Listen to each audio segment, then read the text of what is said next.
we are. Welcome back, ladies and gentlemen, once again to the world of Cairne.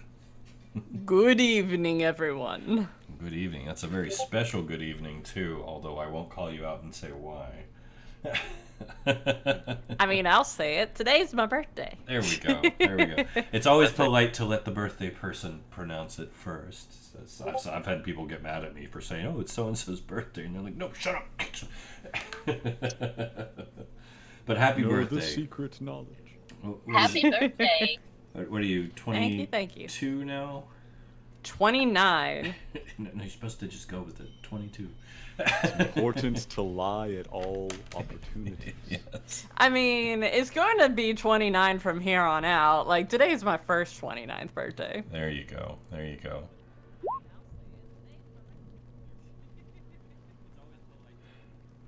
So, we're just kicking off. We are right at the breast of a new chapter. The Cairne Legacy, The Broken Kingdom, Episode 1. Subtitled Thirsty for Dirt. As we prepare to head down into the Dwarven Kingdoms, the Forvinians, Underhome, what's left of it, as we prepare to set off once again in search of the domes of the Shining Eyes to complete the Somnambulist prophecy. Whoop, whoop. This should be interesting. I've been hard at work on this. I know the guys have. We have some logistics we want to go over. Yes, I must ask several questions. Unless... Prim, did you have like a special recap or anything? No, Okay. I don't. It's okay. It's like, I think last session you guys... It wasn't a huge nail biter last session, so I think you guys just made your way to Blightcap. Was the big... It had a little bit of excitement. Yeah. I think the session began with a combat with a nigh unkillable beast. Some mild combat. Mild. Listener certainly tried to subdue our dear Dua Ashling. But Saoirse was just kind of like, what's going on? Can't we all just get along? Let's head back to Hammerspark. And we did. We were in there trying our best. You guys did give it the old college try. I will give you Through credit. a building. It threw you through a building. Yeah. Step one. She's a lot stronger than she looks. Yeah. We took a good shot at it, but we managed to, make a cautious retreat after this, inform good old Jorgen. And he seemed to know what was going on a little bit better than we did. The final result, to bring us up to the present day, is we were given leave, in fact commanded, to pursue our quest, and we elected to do so by journeying through the mountains, through Underhome, rather than take the Orti through some deeply blight-infested waters. Yes. It should be a very interesting trek indeed. And we did end in Blightcap, the Yes, the lookout point. the nexus between above and below. A very well-guarded one. And you guys were basically being outfitted by the Hyverstedians for your journey. Mm-hmm. So the logistics we need to go over are what we're going to be taking and carrying, I believe. Yes, so the first question, we are using the encumbrance rules from the player's handbook rather than the standard weight limit. Correct. Alright, had to check, very important. Is everybody familiar with the encumbrance rules from the player's handbook? Because people never use this. Yes. I'd appreciate a summary. Alright, I got you. I got you covered. Let me pull them up. Church may already have them up. Church, you already got them up. No, go ahead, because I like it like this because you guys kind of get to discuss how you're doing it while you're learning how it works. Alright, so the standard weight limit is very high, and it's essentially a binary. The encumbrance rules are substantially lower, and they come with multiple flavors. Basically, you have one threshold which is at carrying a number of pounds equal to 5 times your strength modifier. And at this threshold, you begin to lose some speed and suffer some penalties. So when you carry weight in excess of 5 times your strength score, you are encumbered. Your speed drops by 10 foot. Okay, the first time you said modifier and not score, so I was about to ask about that. Yes. So it is the score, not the modifier. Yes, the score. Yeah, because 5 times -1 would have been Pretty bad, actually. Yeah. You're technically no longer allowed to exist. I'm just gonna stand here. I can't carry my own weight.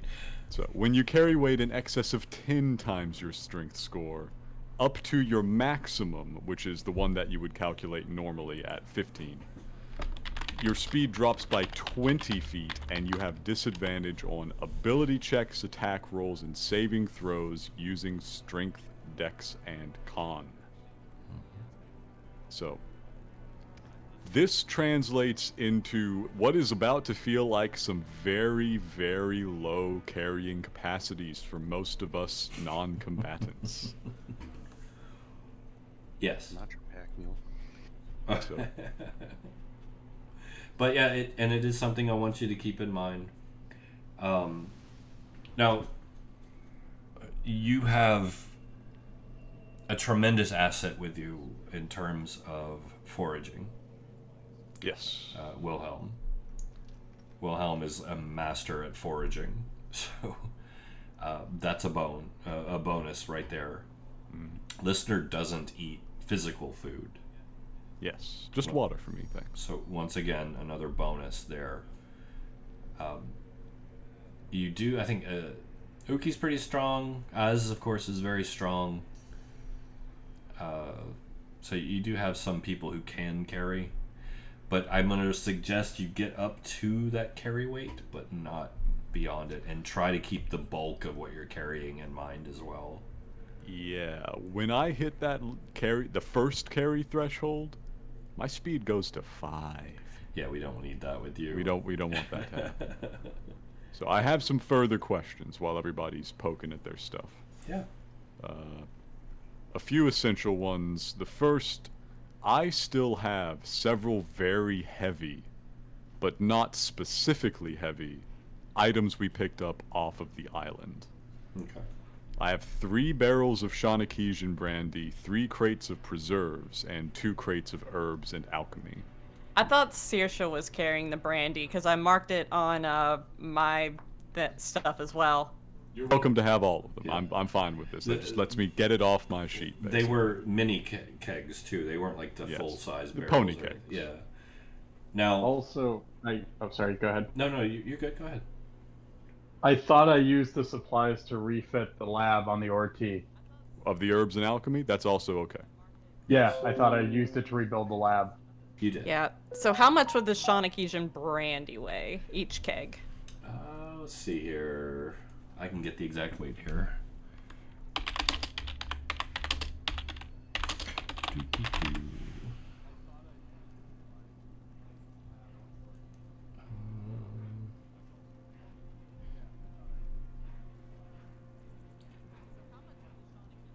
Also, I do have some weight. I can carry about 7 pounds more Very good. than anyone needs. Well, that's not good. Here we go. A cask is what you have.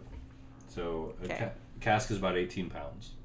Yee. So Yep. it's only a cask? I thought it was a pony keg. No, it's just a cask. If we get up to the keg sizes, we'll say the cask and a pony keg's about the same. For So, question: the Hyversetians are watching the ORT for us, right? the ORT is safe. Okay, and like no one's going to get into it or anything. Man. No. Okay, so we'll leave the brandy behind on the ORT because that's a lot. Yeah. That's a lot. That's perfectly like in any. I'm not gonna destroy the ORT while you guys are gone unless like a world-shaking ending event happens. You know. Right, Saoirse, because of the value of that brandy, she's a little attached to it because she has plans to sell that and, uh, build a house for everyone, essentially. Of course. That's her internal plan, so. Anything you leave on the Orti will be safe and will remain safe. They'll pull the Orti into the walls safely through the gate and stash it, we'll say. Okay, so she might actually leave a couple of instruments on there as well, too. Whatever you need.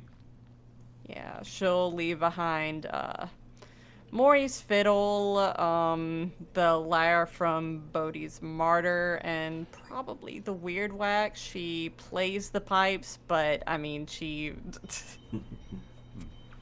Oh no, I'll keep the weird rack. Okay. There you go. So, further questions. Okay. And the resonator. I acquired heavy winter clothes, specifically a very large cloak for myself. Yes. We never established the weight. What is the weight of the heavy winter clothes for us? Yeah. All right. Let me check my handy dandy calculator here.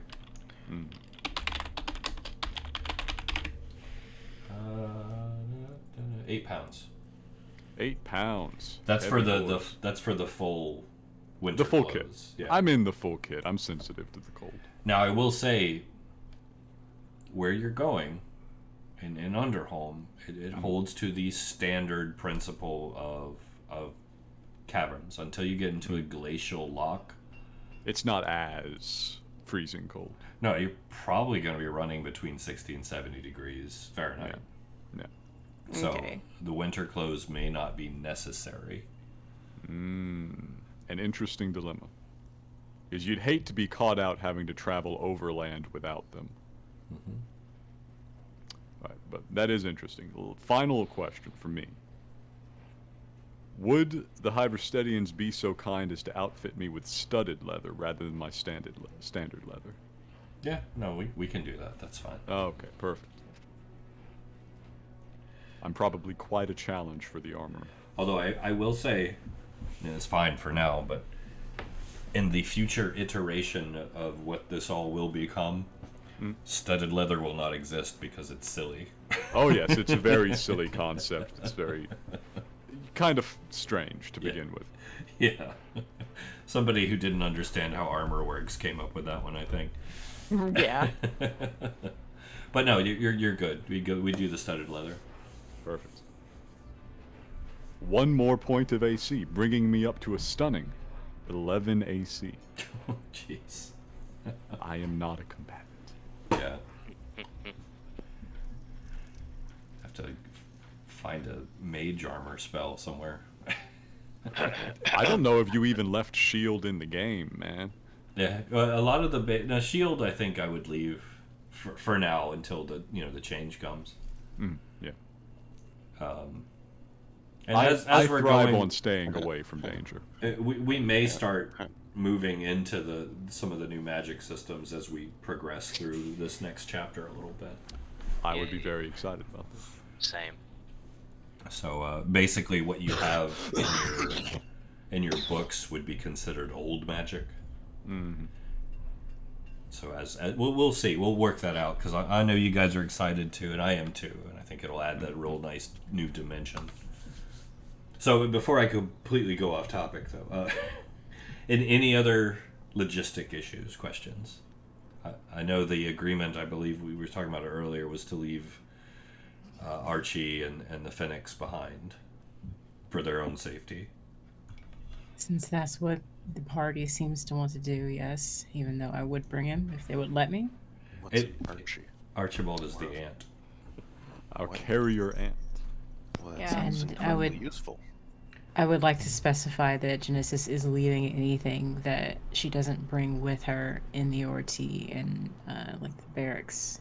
Mm-hmm. Under one of the beds, I guess, assuming those are in there. Yeah. Yep. Okay, so Yeah. no, the Archie debate is up to you guys.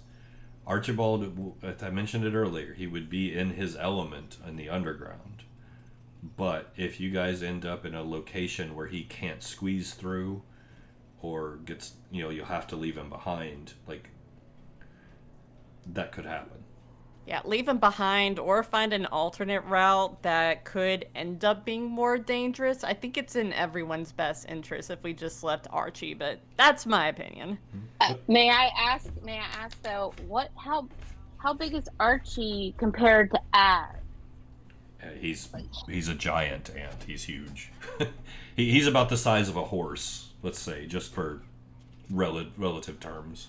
I think we've put 3 people on him in the past. Yeah, but like, imagine an ant the size of a horse. Like, he can carry some shit. Yeah, Archie's been through some stuff too. He's been with the party for a long time. Mm-hmm. But you know, go ahead.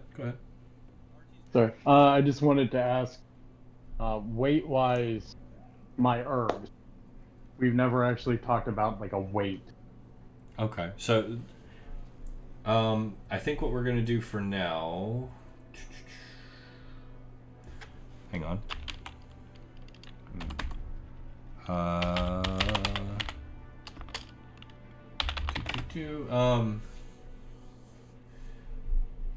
We're gonna go. Basically, we'll use an alchemy kit as a baseline. Your alchemy kit, your kit, basically weighs about 8 pounds. Okay. And that includes your herbs, your ingredients, your mortar and pestle, your flasks, and all the stuff you would need to work your skill. Cool. Very nice.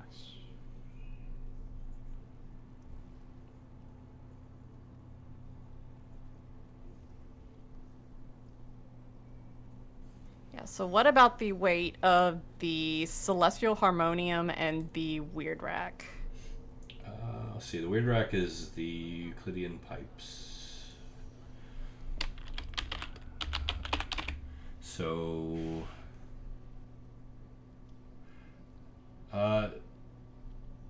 the Weird Rack is going to weigh only about 4 pounds. Okay. The Harmonic Celestium is going to weigh 3. It's right. it feels delicate in your hands.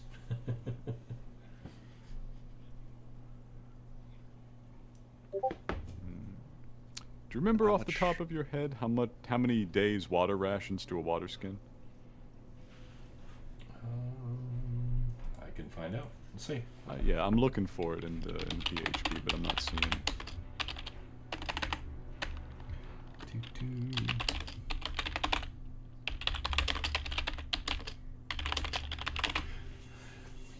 Uh, 2 days. 2 days water rations, so that would be 1 day for me, given that I have double consumption requirements. And keep in mind when I'm talking about this, and we'll play this the same way we do with the food rations. You can half ration. There will be consequences after a few days of doing it, though. This is what it takes to maintain a high caloric diet, because you guys are traveling and fighting and pushing and climbing, so it's important to regain what you're using. Yes.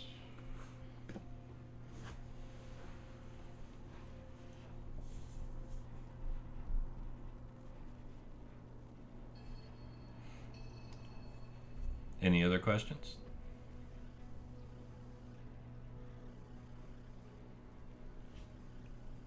No. Well, I guess I choose a single rucksack with 10 portions of rations. Okay. And then I walk into the cave wearing nothing but my loincloth and the rucksack over my shoulder. Okay. And that's perfectly fine. So basically, I'll also tie my wrists together with a light rope knot with my anti-magic shackles on.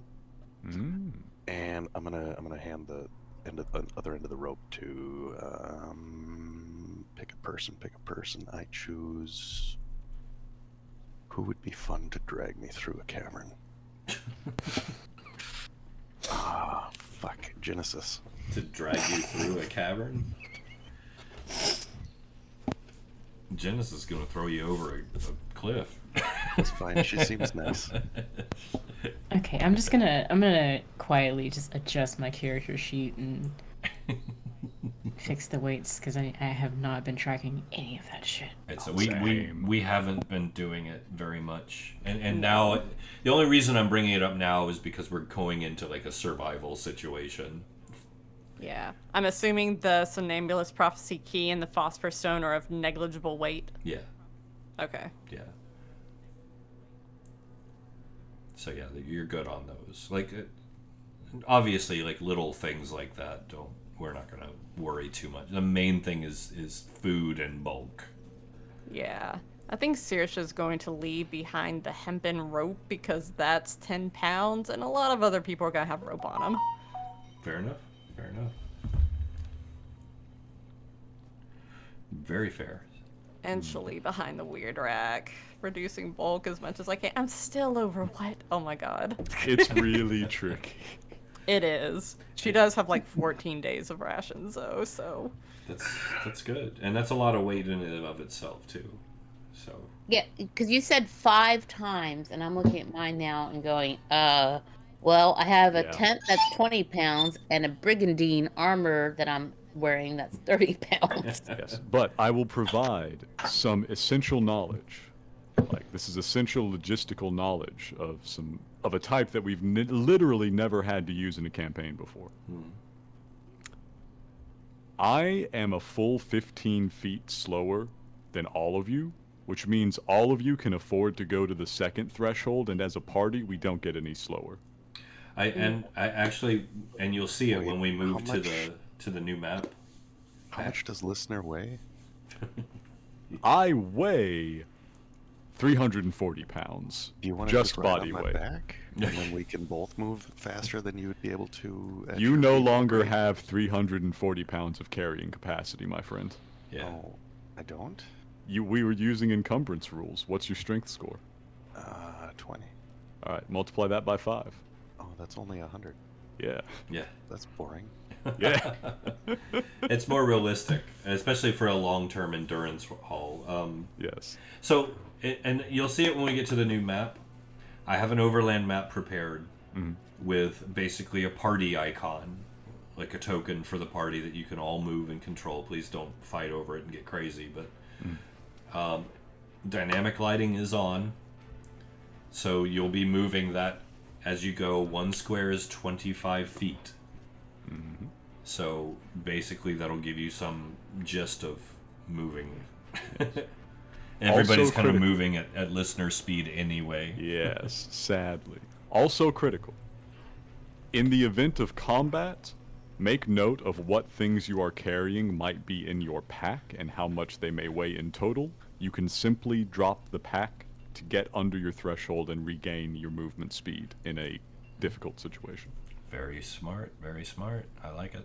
So obviously your armor weight and your weapon weight, that might not be sheddable, but if you're carrying 15 rations, you can just drop them.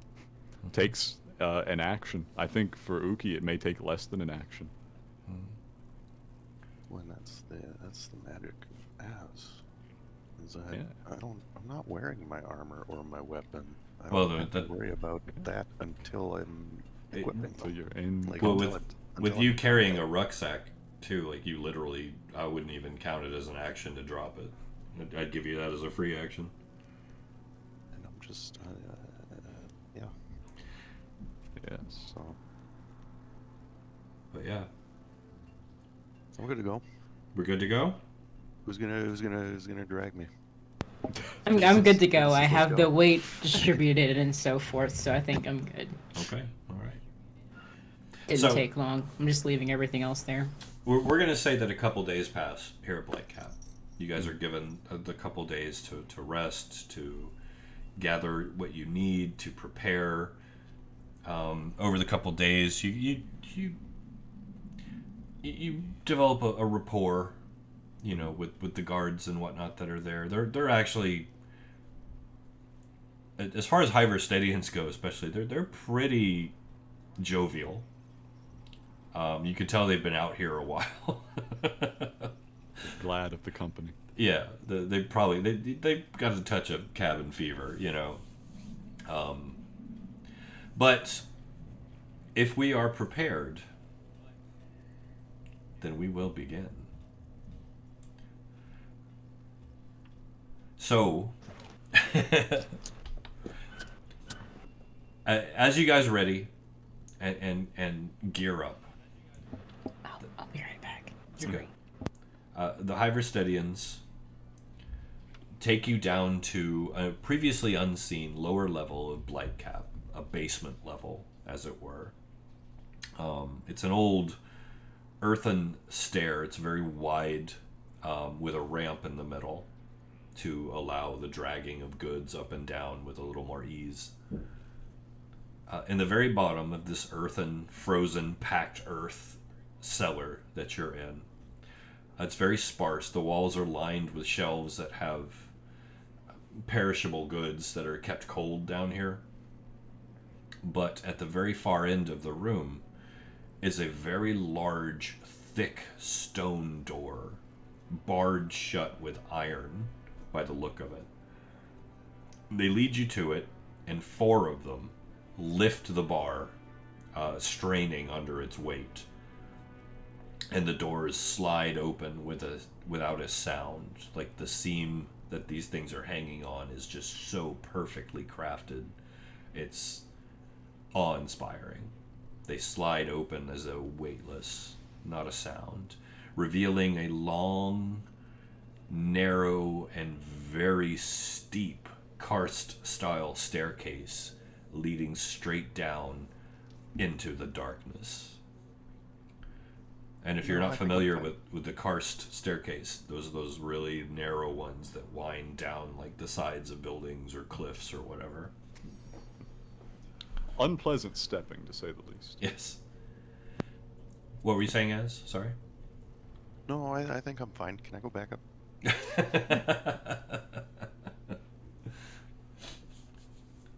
Do we begin down the stairs? I feel we must. All right. So with a few haughty pats on the shoulder, laughs, and a couple salutes and good lucks from the Hyverstedians, you are ushered through the open door and begin your journey into the unknown. Nobody sing that song, please. We might get copyright ticked. Gotta be careful. It is Disney. We gotta be careful. So, it is an extremely narrow staircase, and it is extremely dark, and appears to be extremely long.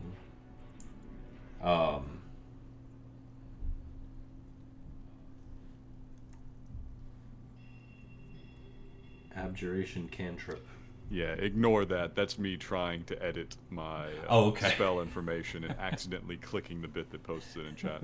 I was like, I don't remember a cantrip just called abjuration. It must be a good one. It's one of the old classics, you know. So yeah, it is extremely narrow and pitch black. The moment that door seals behind you and you hear the kathum, which echoes out into the darkness, doom, doom, doom, doom, doom. You guys are just plunged into just inky black darkness. Not a light as far as you can see. And you are on this extremely steep, very narrow staircase. Oh, the joy of being a Volustad with dark vision. Yes, those of you with dark vision are having a much easier time, although if you have any deal with heights, this is uncomfortable. Because even with your dark vision, you can't see how far down this goes, because it goes that far down. There are ambient noises you hear from time to time that are muffled and distorted, that float out of the darkness. You can't really make out what they are. Some of them sound like clangs, some of them sound like rocks crumbling, the earth settling, voices whispering, the occasional screech or scream, distant and almost inaudible. Lovely. Love to see it. Love to see it. This character should not be up high right now. So... now, as I did mention, all of you who did not, and we'll just say all of you, now has a phosphor stone. So Blessed. you may want to pull those out. Yeah, Uki has hers out, and she's just like do down the steps. All Like, right. no problem, got this. There you Heights. go. I'm good, no problem with heights. Yeah, Okay. Saoirse also Light it has hers underwater? out. What? No thanks. So, I will say, though they're narrow and steep, the stairs are very well crafted. They seem to be following the curve of a natural cavern wall. They're literally carved into it. And you are making your way down. You are going to be traveling down this stair for about an hour. And that's making good pace, keeping Uki's pace, basically. Genesis is giving the vibes of somebody that's walking up the stairs to a noose. Okay. Yeah, so especially Saoirse, you're going to pick up on that pretty hard.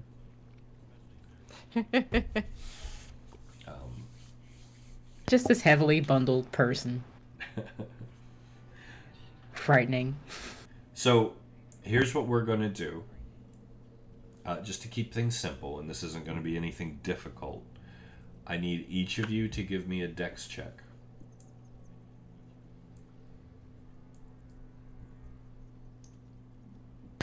Well. It's a good start. Very good start. This should be good. God. Okay, well. Solid. Here we go. Solid. No element of me making a Solid. dex check can be described as good.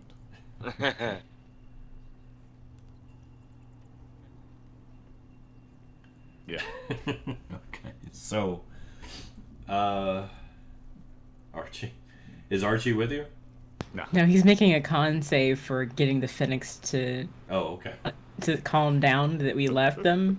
Because they're like Panicking. yerping in the background, like crying, because they don't understand what's going on, and he's trying to corral them. So that's his con save for that. Classic.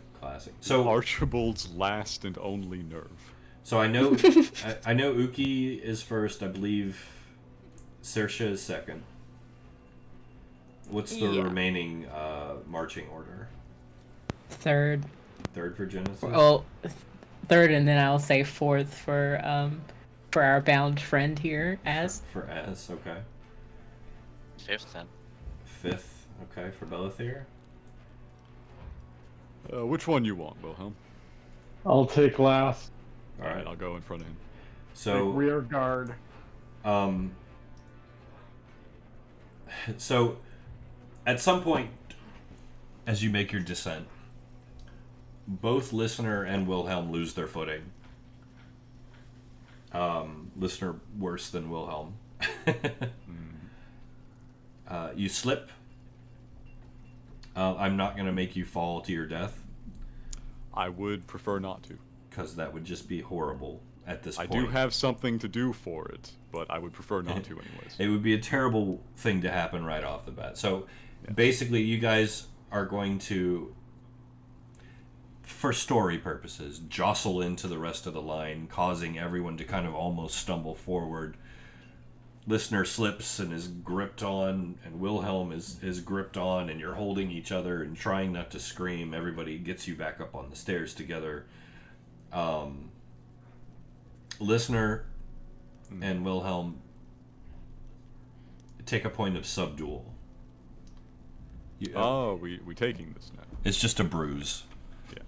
Yeah. It'll heal first time you rest, in addition to any other damage you have. But yeah, basically you bruised your ego. But you guys managed to make your way down. Down into the new map. Oh, fancy. Now, this is a very big map. Lower left-hand corner is where you're going to be. Is it dark? Can you see your icon? Oh, it's dark as hell. It's completely dark. Yes. Can you see it? That is so small. Yes. Purple You have icon. to zoom in a little bit. Okay, yeah, go I ahead. have to zoom in a lot. This is your overland map.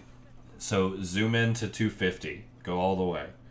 Jeez. Point of conflict here. Roll 20 doesn't want to let me go past 200. How do I go higher than that? You should be able to click the plus sign.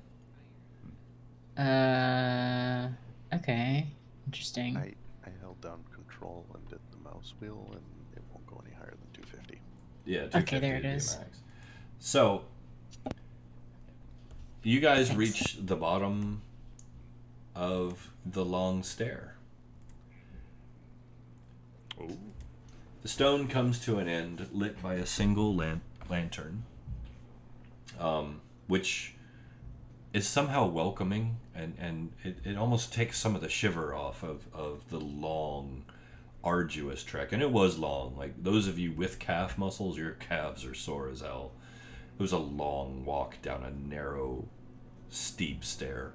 As you reach the bottom, in the distance, you can see just this looming, crumbled fortress ahead of you. Grundholm, home of the Foivinian lords, the war chiefs, where they reside, where their people live and prosper for the most part.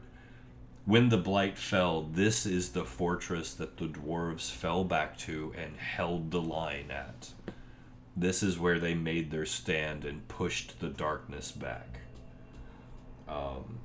There's a lot of history here for any of your characters that may know it or appreciate it. A lot of lives were lost here. Question. Yes. Are there any negligible stones nearby, like a pebble? Tons. Tons of them. Would I need to roll to pick one up to look at it for a second? No. What are you trying to do? Maybe that'll help, just so I can understand you better. Is it just to look at a stone? Well, no, it's more of a I don't want to say cry for help, but like just a comfort thing? It's an attempt to grasp at something. That's what it is. It's clutching. If it's just a roleplay thing, yeah, no worries. Well, you know, we've gone through some moments here where Genesis feels as if she's not really capable of doing anything, or like not really capable of changing patterns that have happened. So like we're you know, not really feeling the whole continue and fight till the end type of vibe. So this is a place where people had that integrity and courage and like strength of will to keep pushing, even though they didn't think that it was a fight that they could win. So you want a piece of that, a token. So just, yeah, like looking at that and remembering that exists and it's possible, and I've seen it is something that I would like to kind of, you know what? You know, I really like that. I think that's tremendous. A tremendous role play. Give yourself an inspiration. Thank you. No, that's great. That's really, really good. I love that as a story beat for your character. So yeah, you grab your stone. You feel a little inspired by the dwarven history that happened here. Yeah, and listener, of course, there's spectral images all over here. Oh yeah. It's confusing almost. Like you almost kind of have to shut it out a little bit. They're not necessarily paying you guys any mind yet, but you have a feeling like if your presence becomes known, like you could get inundated really quickly. It happens. It happens. Let's hope it doesn't happen anytime soon. It kind of probably will. The deficits, I guess, of leveling up spiritualist. Yeah, definitely. So now it doesn't look like it on the overland, but I'm gonna say that the long stair where it empties out, like you come down to the bottom, it actually empties out into the fortress. So, once again, it opens up into a landing within the fortress. Once again, you're welcomed by countless not natural, but like firelight, torches, candles, braziers, all manner of stuff. It's almost haphazard. The dwarves, you get the sense, are using light as a defense. It could be superstition. It could actually be an effective thing. You're not really sure at this point. But the stairs empty out into a long, open hall. And within the hall, there's a bustle of activity. Dwarves going about their business. You are greeted at the bottom by a pair of very, very large, war-torn, scarred, heavily armored dwarves carrying very long spears. Each one also has a rifle strapped to his back, a blunderbuss. And they meet you at the bottom of the stairs and eye you up and down. Uki, you're in the lead. So they're looking at you, and one of them in a very thick Fovenian accent, which in your imaginations is very French. He says, "State your business." Now, when you say large, are they large for dwarves, or like imposing despite their short stature? Or are they just big? They're burly AF. There we go. Yeah, these are big, and you see a lot of gray in their hair and their beards. Like, these are some older veterans. So Ugi's going to quickly respond and say, "We seek passage through Grunholm. I'm Uki Tulugak of the Harvestedians. Our chief Jorgen had recommended that this was the safest place to pass through, and that our safest passage would be through here. These are my party mates as well, and we all come with the how do I say, the respect and the blessing of the Harvestedians." He looks you over, and he kind of looks past you, looks over at your crew. "Safe passage to where?" Well, we are on a journey to the Dome of the Shining Eyes, and It's the dome. Yes. He elbows his friend. They've gone mad. This is beautiful. You should see the quartermaster on your way. To watch the pointy-eared one. We don't trust him. Oh, we I have his lead. It's fine. I got him. See, look. Yeah. No. I can vouch for Show my. my wrist. I can vouch for the companions here. Yeah, totally. We'll be of no trouble. All right. So Come along, captive. Sorry. Sorry. So they step aside and let you through. Once again, it is somewhat of a marvel what you're seeing.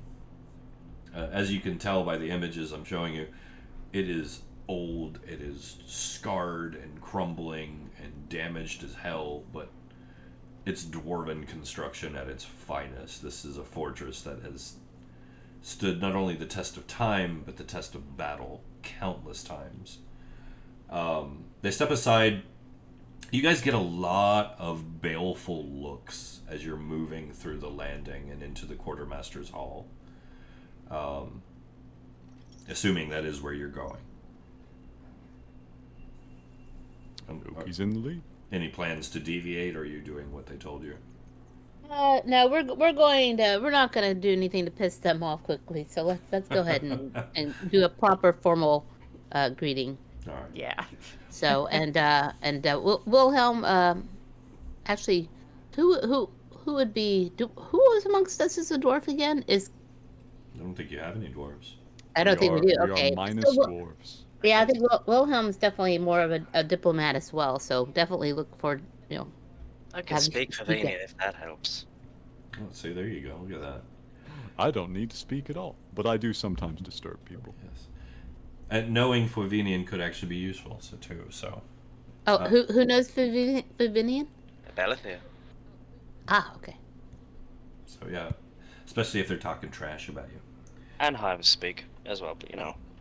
Some of them you do hear. There's a lot of whispered and suspicion and mistrust as you walk through. They don't get a lot of visitors, which Uki, you of course already know. People don't come down here. They just don't. And it's partially because they're not very welcoming, but also partially because it's a horror show down here. The war never ended against the Blight. They are constantly fighting to hold back the tide. Those of you who are unfamiliar with Flavinian culture and history, character-wise, are going to find out very quickly how much they are actually holding back the line. Because there is nothing stopping the Blight from moving underground except the dwarves. And so that could overtake Cairne very easily from the Underdark, or the Underhome. So you make your way through to the Quartermaster's Hall. Which, guess what? Look, I have so many pictures. It's amazing. Oh. Boom! The Quartermaster's Hall. It opens up. Once again, it's a bustling with activity. There's a lot of dwarves working in here. A lot of them are working to move equipment back and forth. Even though this area is ruined by topside standards, there does seem to be some degree of organization here. There's one very large, burly dwarf with a half of a very gray beard. One half of it is hanging, so the other half of his face is just scarred beyond recognition, to the point where like you can actually see his teeth through his cheek. It looks like he was burned horribly at some point, but it is not slowing him down in the least.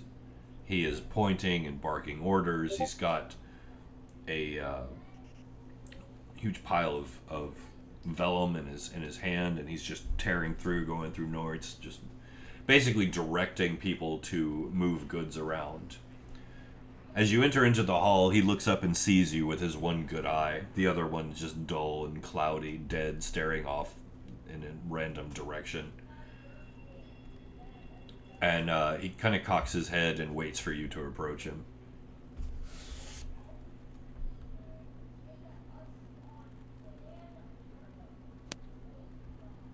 We're gonna go ahead and step up and say hello. Greetings. Greetings, and salutations from the Iversteadian. How goeth it here? Trying to speak formal, which she's not really that, a formal speaker. So she's kind of like stumbling and looking over at Wilhelm, kind of like trying to nudge him a little bit, He huffs. Says, I'm busy. What does it look like? I am here. I'm moving the goods. You smell like sunshine. Which? What? well, we enjoyed a bit of fresh air and Uki, other excitement. Uki, you in particular would know that was an insult. Oh, got it. That's It's the same as you're green. Yeah. That's what I figured. You don't smell like you're fresh. You're fresh from, fresh from the battlefield or from isolation in the desert or something. You smell like you've been relaxing back with some, margaritas at the top of Whitecap or something, or a hot chocolate with some little chocolate and Irish coffee. It's basically a very rude way of saying, "What the hell are you doing here?" Yeah.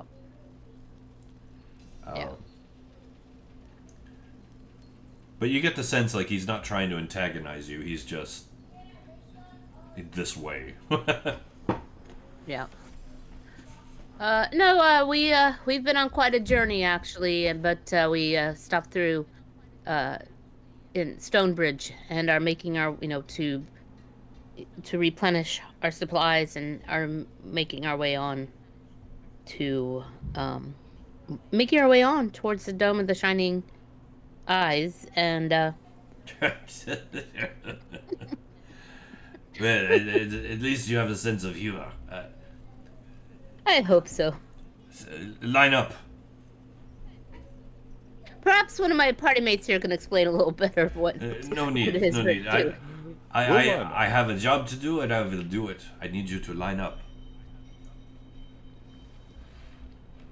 Saoirse complies. Yep. Get in line. All right, we're lined up. Raise your arms.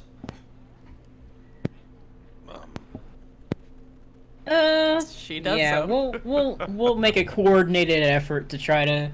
Okay. Here you. Okay. He raises them, but he raises them forward like a zombie. Okay. Yep. And then I'll untangle the rope here and sort of awkwardly.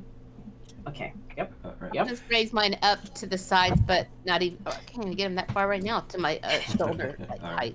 I'm not putting them up on my head. So Yeah, as you guys do this, he kind of whistles through cracked teeth and motions, and 7 other dwarves come up behind each of you. One behind each of you, and they begin to pat you down and start looking through your things.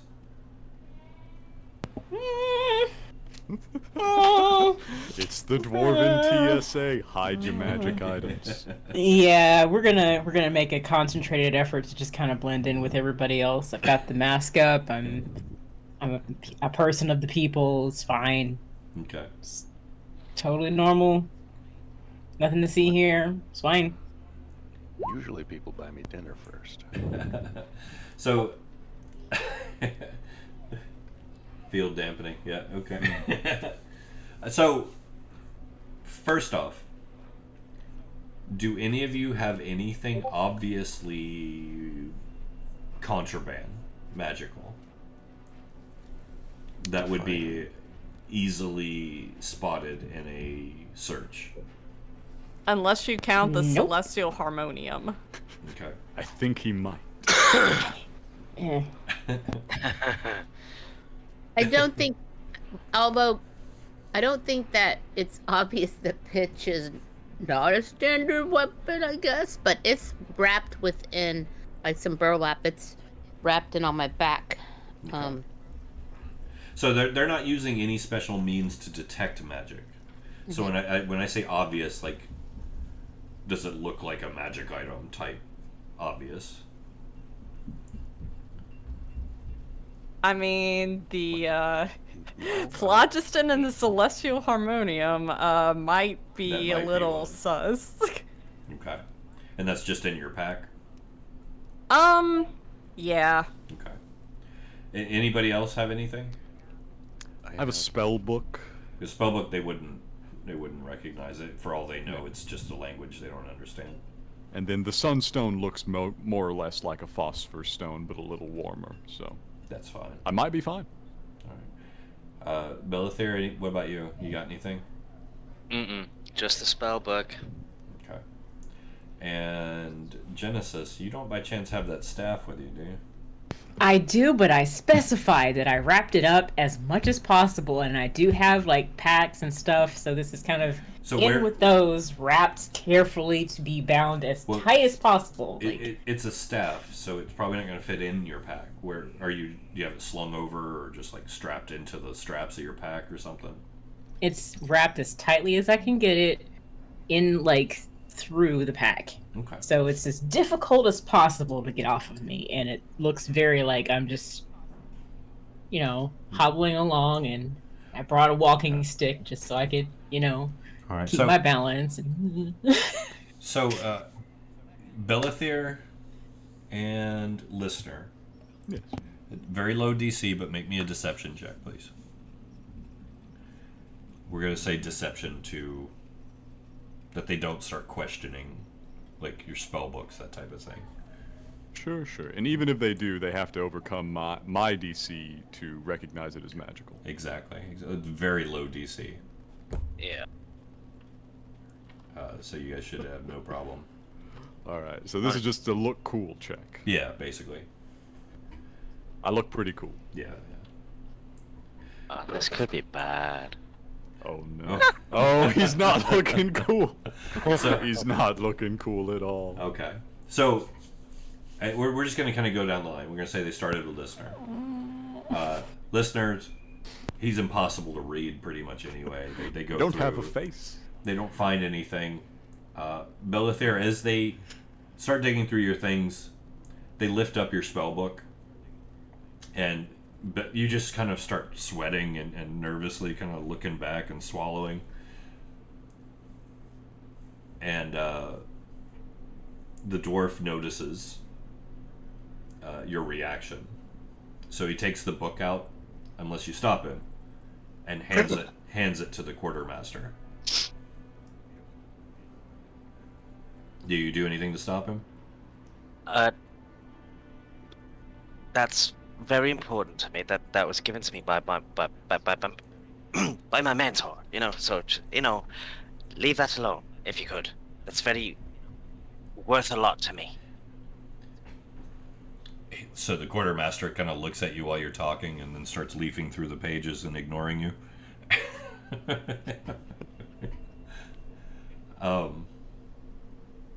So hang on there. We're going to go through the line because this is all kind of happening more or less simultaneous. Genesis, give me your deception check for the staff.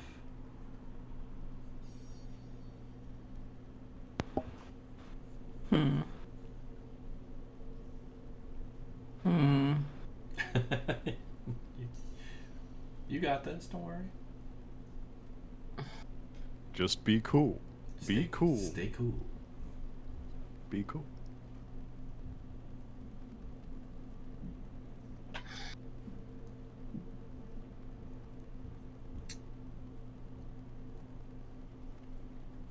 Alright. Relatively cool.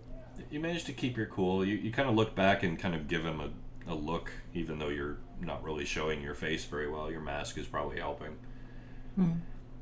But yeah, he eventually just kind of gets frustrated with the wrappings and leaves it alone, doesn't. Nice. And last but not least, Saoirse. Okay. He lifts the harmonium out of your pack, and his eyes kind of go wide. And he looks at it and looks back at you, and doesn't even say anything. He just immediately takes it over to the quartermaster,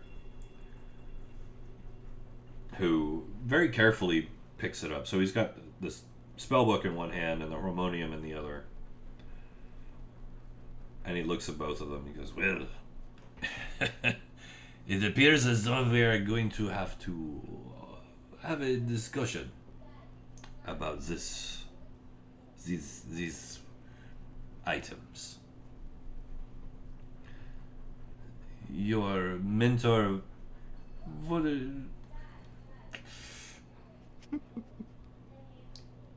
did he teach you?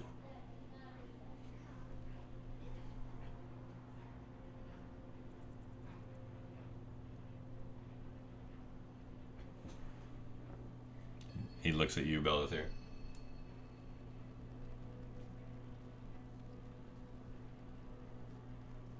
If you're talking, my friend, you're not coming through. Yeah, can't hear you. Well, he taught me a lot about history and archaeology and ancient battles, especially down in under home kind of stuff. And then before he disappeared, he gave me that book to look after. Said just to keep it safe.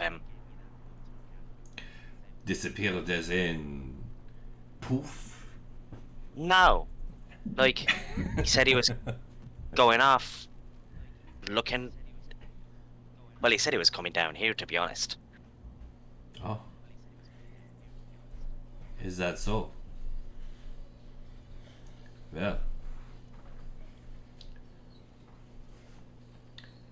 This seems to make you very nervous. Well, I don't want to lose it. You know, what if he turns up and I haven't got it anymore? That'd make me look really bad.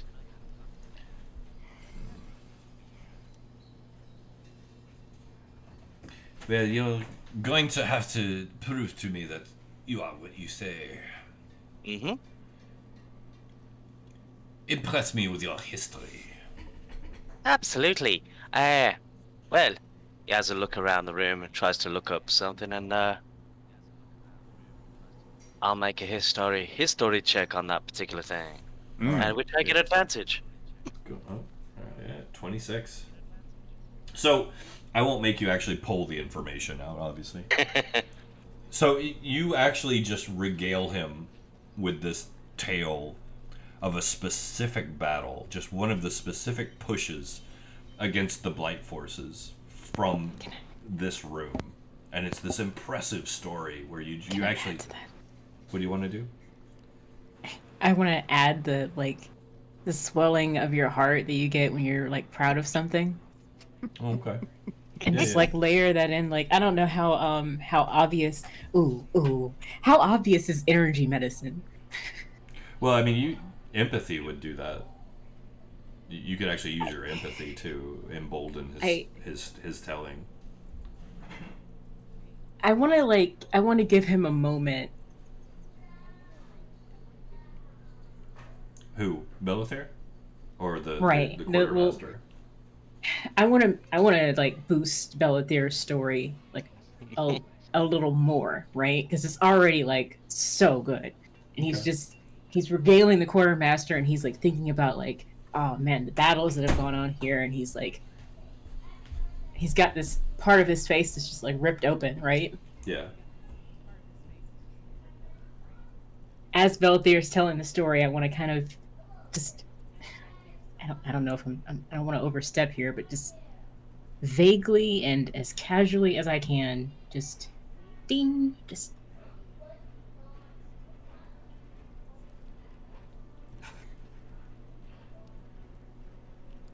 Can I do that? With energy medicine, though? Yes. I want to give him that, like, the feeling of, like, he's looking at, like, this place and all of its history, and, like, he's being regaled by this story, and it's, like, the emotion of that and the feeling of it. Like, I want to give him a point, like, something to heal his face and, like, help him with you know, the eye thing and stuff. Oh, you're not going to be able to heal that wound. Okay, so I can't heal any of it at all, ever. No, okay. Though, that's an ancient wound. Okay. Sorry. No, that's all right. I thought you were trying to embolden the story. You could embolden the story using empathy. I would allow it. I'll do that. I'll do that then. I'll do that. Yeah, so that was no problem. We'll actually add it. Roll a d4 for me. I'm sorry. Don't be. That's fine. This is role play. Okay. I'm really sorry. No. So you add a point to his roll. Okay. Nice. So basically that becomes a 27. So yeah, your tale is captivating, to the point that he actually gets a little misty-eyed at one point and starts nodding along as you're telling him. Some of the other dwarves are kind of gathered around and listening. The whole place kind of goes quiet until you finish your story, and the quartermaster kind of wipes his eye angrily and sniffs with his one good nostril and walks over and hands the book back to you kind of abruptly, almost kind of like pushes it into your chest. He says, well, fair enough. I don't need to heal anymore. I was there. And he hands back the harmonium. That's a good roll. He hands back the harmonium, says, fine. Let them go through. And they kind of replace all the things they ruffled on your packs and everything, and move away and go back around their business. He actually goes back and he nods at you, Belethir, kind of almost with a weird respect. But in a way that you can tell he doesn't want anyone else to see. this kind of pride to it, where he doesn't want anyone else to see him doing it. But he kind of gives you a little, like, obscure nod, and then kind of barks orders at some people and ushers you guys to go on through. Nice. It's a hell of a story. Yeah, Belethir even saves Saoirse the awkward explanation. Even though she'd be telling the 100% truth, but it's just kind of like, you know, Oh, yeah. it's pretty grandiose, like we're on a mission from God. Yeah. But, and honestly, I was going to make him give you a separate hard time, and then Genesis threw in the empathy, so I was like, that'll be enough to push it over. He gets too emotional and doesn't want to deal with it anymore. He doesn't want another story. So that's basically where, and this is loose, obviously, but this is kind of where the quartermaster's hall is, where you're at right now. I don't think you guys probably can't see the numbers on there on your side, can you? I put it on the no, DM we can layer. see the numbers on the picture listings. Okay, good. No, on the map. Sorry. Oh, definitely not. No, heck no. Good. I put those on the DM's layer. I was hoping they wouldn't show. Ah. Not that it's that big a deal, but yeah. So you guys push through the quartermaster's hall and into the bowels of Grundholm. Oh. Once again, this is a sprawling fortress. And one of the things that sets it apart from most of the others you've seen is it is literally not built, but carved out of the rock. Pieces have been added to it here and there, but for the most part, this is literally carved out of rock rather than constructed. Every surface that is not marred or marked or broken from wear and war, you can tell at one time this must have been just jaw-droppingly beautiful in its construction. You move deeper into it, and there aren't separate buildings either. This is just one huge structure. You do have to step around a lot of rubble. There's still a lot of bustle and activity. Every dwarf you come across is wounded in some way. Some of them grotesquely, some of them very old injuries, missing limbs, missing eyes, ears, whatever. But it's normal, you get the sense from them, that this is just life. They've been fighting for so long that it's just completely normal. So you travel down a number of hallways for a bit. It's pretty much a straight shot. Large pillars lining either side, some of them still intact for the most part, some of them not. It makes into a central large chamber.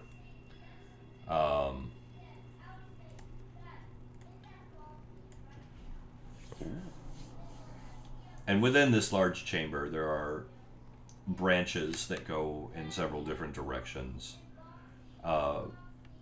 There's a large fire burning in the center of the room. The chandelier hanging from the ceiling at one time must have been beautifully intricate metalwork. There's also a small step that leads up to a large dais. And sitting atop a granite throne, you see none other than the Low Commander himself. Once again, there is a bustle of activity in this room. He does seem to be presiding over the day-to-day events of, well, you know, life here. Mm-hmm. But yes, Jules Argalast sits atop the granite throne. You are now in the hearth, the heart of Grundholm. What you choose to do with it is, of course, up to you. You may stop and try to interact, or you may move through. Your call.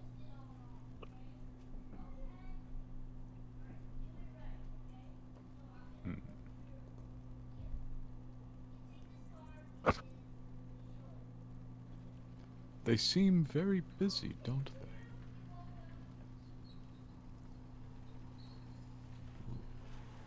And listener, there are still spirits everywhere, even in here. Everywhere.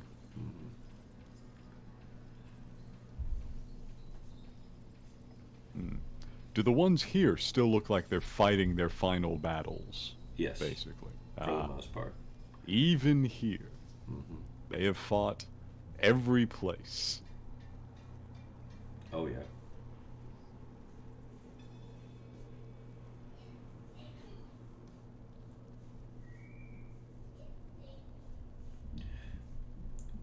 You guys want to do anything while you're here in the hearth?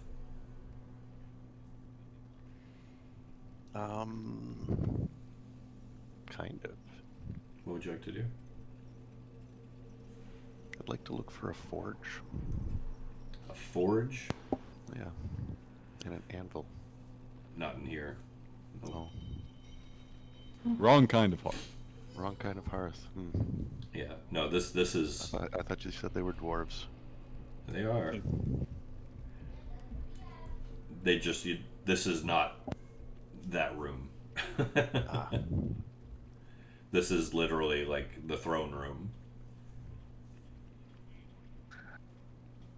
So this is the executive room for delegation.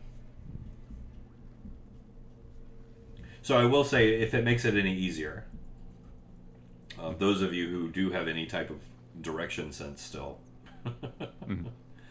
there is a passage that goes north. There's a passage that goes east. And there's a passage, well, northeast, and there's a passage that goes southeast from here. There's also one that goes southwest. You guys kind of came in the middle. So you've got 4 other directions you can leave out of the room other than the one you came in, if you choose to. Like right now, none of you have actually... Uki may have been here, but she probably never went further than the hearth. So you guys are kind of navigating blind through Grundholm right now. It seems as if we'll likely need some directions, won't we? Maybe not wise to just stand in line to literally ask the leader of the Forvenians for directions to the Domes of the Shining Eyes. No, you've got to bring them proper tribute. I was thinking I could find a forge and draw them out a tributary blade. That sounds like fun.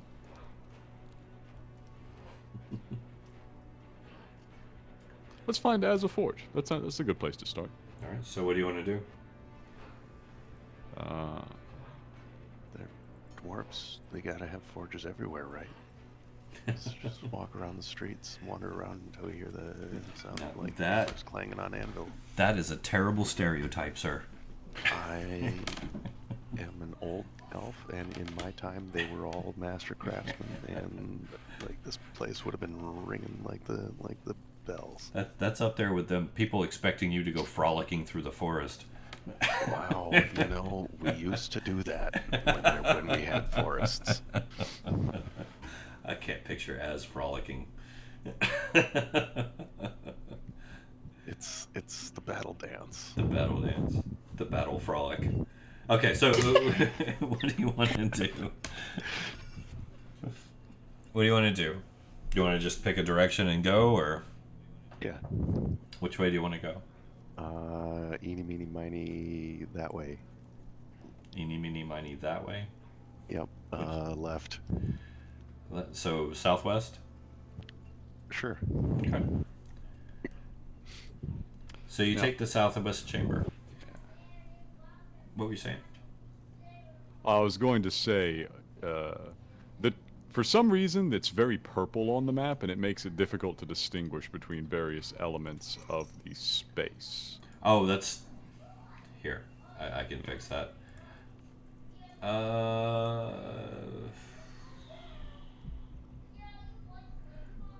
What color would you like?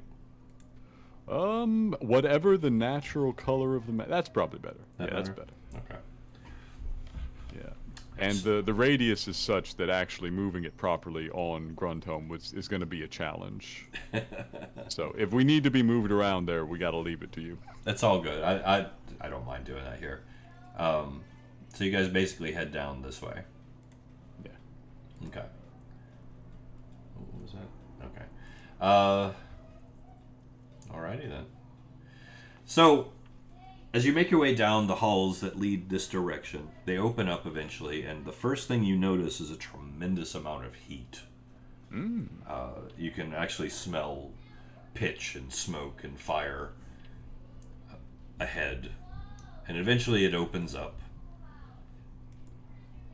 and you just see this large group of strangely armored dwarves carrying large, it would appear to be like some type of bladders on their pack, like a huge bladder of some sort that terminates in what looks like a rifle of some sort. Uki, you recognize these guys right off the bat. These are fire ragers. There's a whole mess of them, in fact. These are the Forvinian fire ragers. They're mulling about, just minding their own business, talking. Looks like they're getting ready to go out on a patrol. For those of you who understand Forvinian, that's what you're overhearing.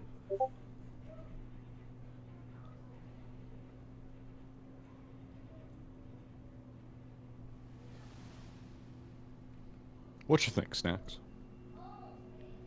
Well, I would say they might have a good idea of where we can find where the nearest hearth would be, or fire. Sorry, trying to remember the word. Forge. Forge ahead. Oh, forge ahead. Are you asking? Yes. Okay. Yes, we're going to go ahead and talk to the. Yeah, I'm going to go ahead and. We're going to talk to the Favinians. All right. You just kind of pick one at random. Yeah. Okay. Might be a good idea to pick one who doesn't look too bothered or too busy. Well, they're all kind of scurrying around, but maybe the one who doesn't look like he's got too much of a scowl on his face, They're all scout. Most of them are wearing masks. Yeah. So. It's hard to tell. One thing you do notice is none of them have hair showing. But yeah, you do see one. He's just kind of adjusting his straps, and it looks like he's getting ready to set out and everything. He looks up as you approach, and kind of looks at all of you, and then just goes back to adjusting his straps like you're not there. What do you want to say to him? I'm gonna say, excuse me for a moment. Sorry to, we don't want to interrupt you or anything, but we're hoping perhaps you could help. I'm Uki Tulugak, of the Harvestedians. You may know of us from God's Teeth Mountains. I've been here a few times, but I don't know that we've ever met. Was hoping perhaps you could help us. Trying to seek a forge here in Underhome. He kind of grunts, adjusts his straps, and stands up. This is not the place to be making cutlery for your table. Oh no, not at all. This is more, we want to pay our respects to your people. You hear that? Pay their respects for our people. Ha ha! They all start laughing, like just raucous laughter announces. A few of them kind of put some blasts of fire up into the air. Just kind of, just raucously. Let's see, why don't you come out to the front line? Oh, believe me, we've had our share of combat. I'm sure it's nothing pales in comparison to the dedication that your fire rangers have. But we have another quest that we're on, both amongst our party as well as given direct orders from Jorgen of the head chief commander of the cities.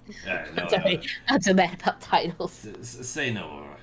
This is what we are all used to from all the topsiders. There's always a reason not to toe the line. It's fine. It's fine. I tell you what. If you want the forge, then you must go find one outside.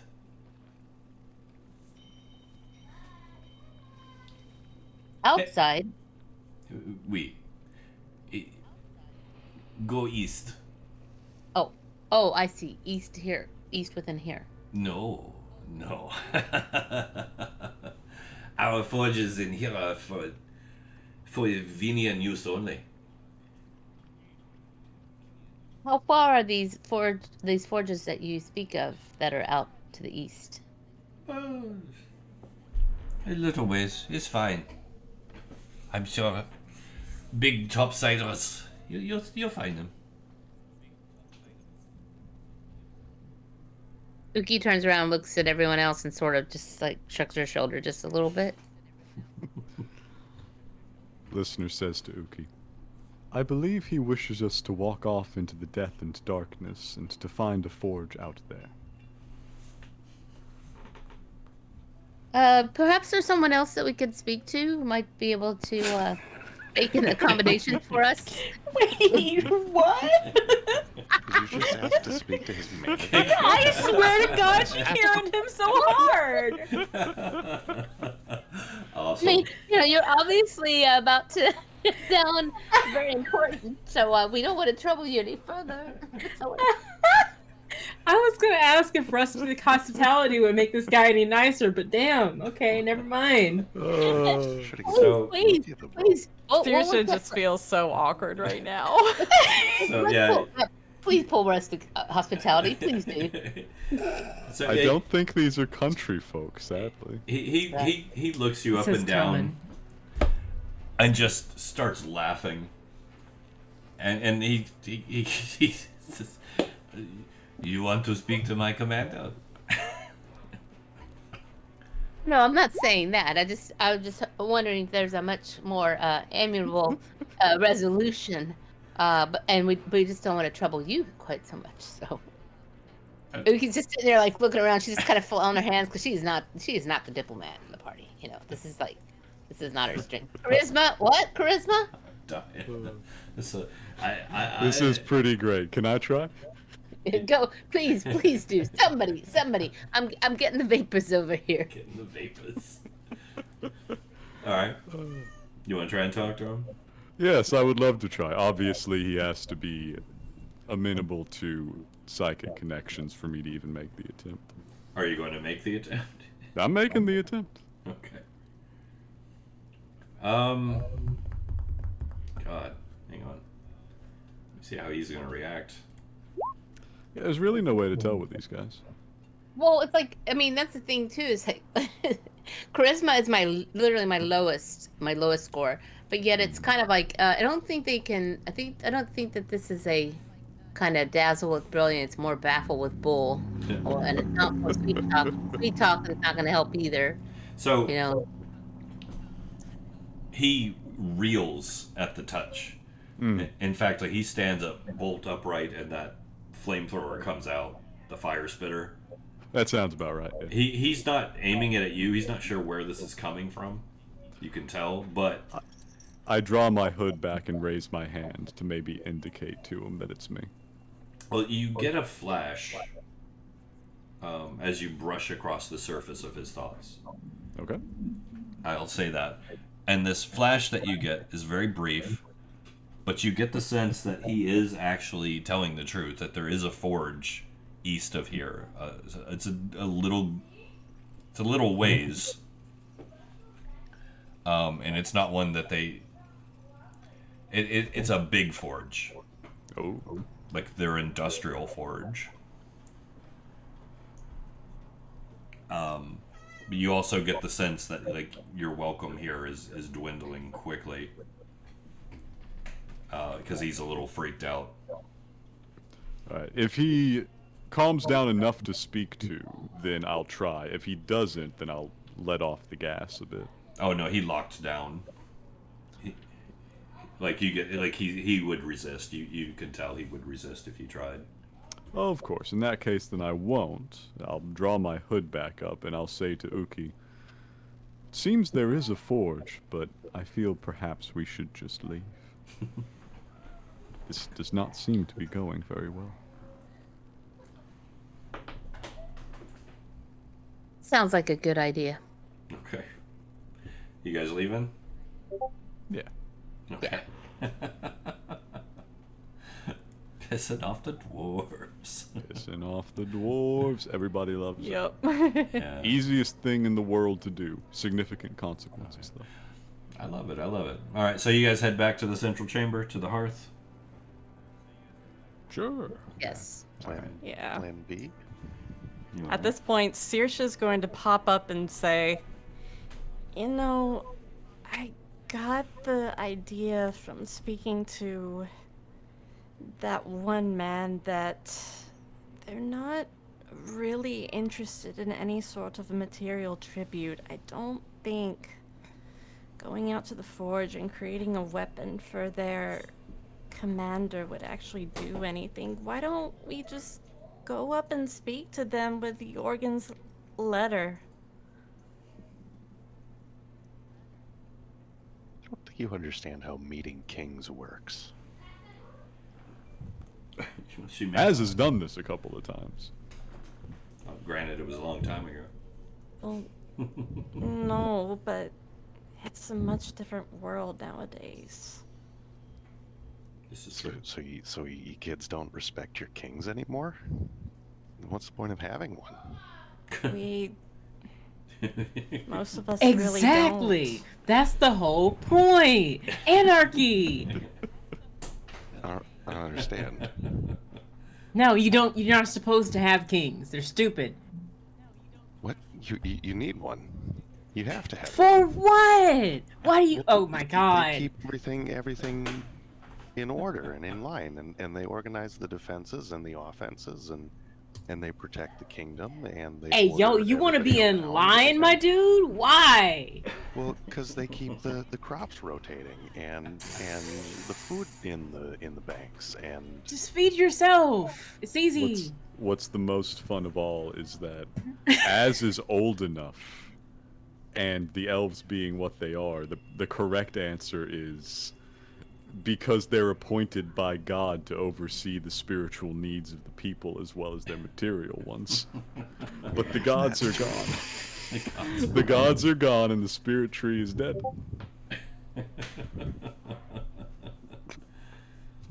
Let me just double check that this is the anarchist that I'm playing, right? Yeah, that's the one. Yeah, okay, good. But the divine mandate. The gods are gone, as. No, they're not. They can't be gone. Oh, you weren't with us when we saw the Greys, were you? Ooh, that would change your opinion real fast. The what? Well, they're all gone, as. That's why we're on this journey. Yep. My friend, it is just as strange to me as it is to you. They had to explain the whole thing about the gods to begin with. But it seems that some of them are dead and some of them left, as you might expect. We did meet one. It was only the one, though. Kinda, yeah. I was very impressed. Well, Shaw's still out there. I can feel her. Her power still courses through my veins. I am given to understand that, in fact, she is. What did the Ogham think of the queen? Sharvisol? Yeah. You know, every time the Ogham have tried to get close to Sharvisol or find Sharvisol out of curiosity, they were destroyed. Yes. I imagine their opinion is that she's dangerous. Yes. Certainly the ruler of the elves was still out there when I was still amongst my own people. She didn't care for us much, but so many appendages were lost in the search that we were forced to assume that she was around. Ashland was going to take you there. You know, one day I'll make my way back.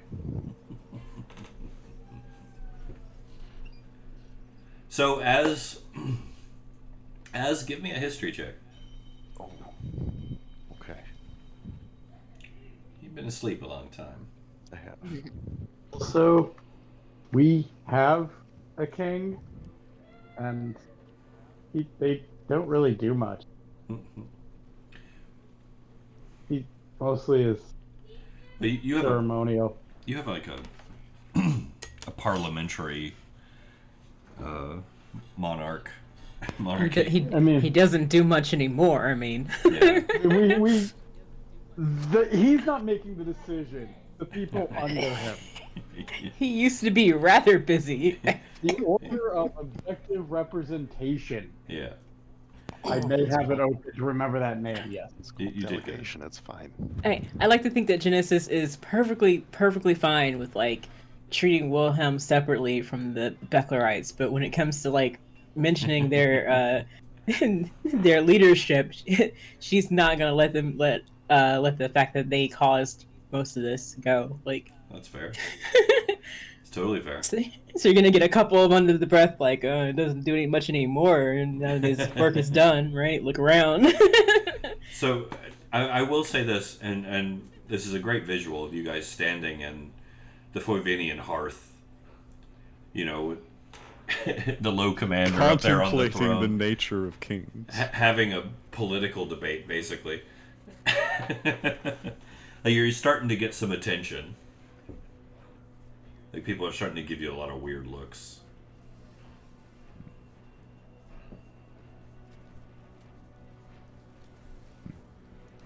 As unless it would be truly unconscionable to arrive without a tributary weapon, perhaps we should simply stand in line. Suppose nobody else has a tributary weapon. I'm afraid my quarterstaff was burned. I'm afraid my knives are all covered in blood. Wait, what? No. All shall be well. All shall be well. I don't think he's actually a king anyways. I think he's a commander, technically. I mean, I was a commander. But were you a king? No. See?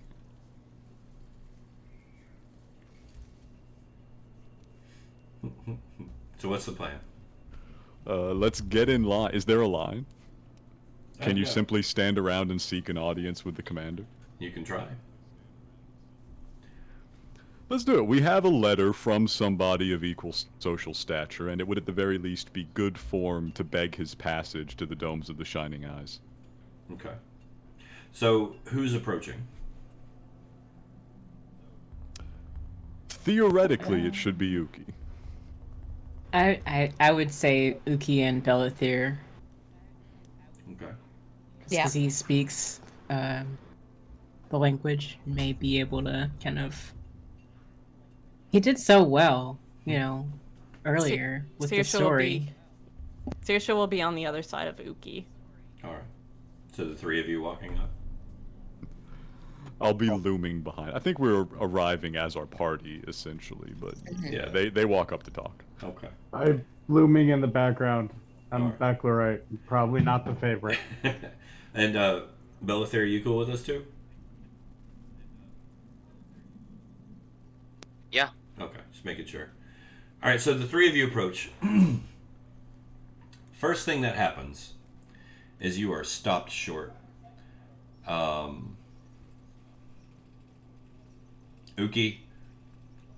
I'm going to say you're kind of in the lead and also one of the larger people. Mm-hmm. Just on, the nature of who you are. And an older dwarf steps out as you approach and literally like strong arms you and pushes you a couple inches back. His strength is just impressive. Like, it is no effort, and he just stops you in your tracks.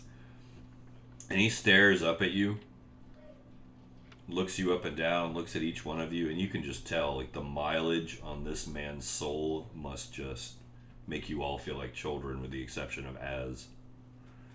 And even as you're kind of looking at this guy with a mad respect, you can tell he's been through the ringer.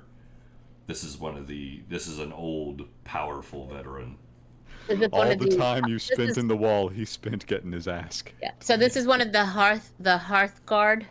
This is the leader of the Hearth Guard. This is Reginald Ironbore. Oh, this is Reggie. Mm-hmm. Okay. He stops you, and he doesn't say a word. He's just looking at you expectantly. Like you need to explain yourself. Greetings, sir. I'm Uki Tulugak of the Hyverstedians. We are here seeking passage through Grunholm, and we have we have our mission within ourselves as well as direct orders from Jorgen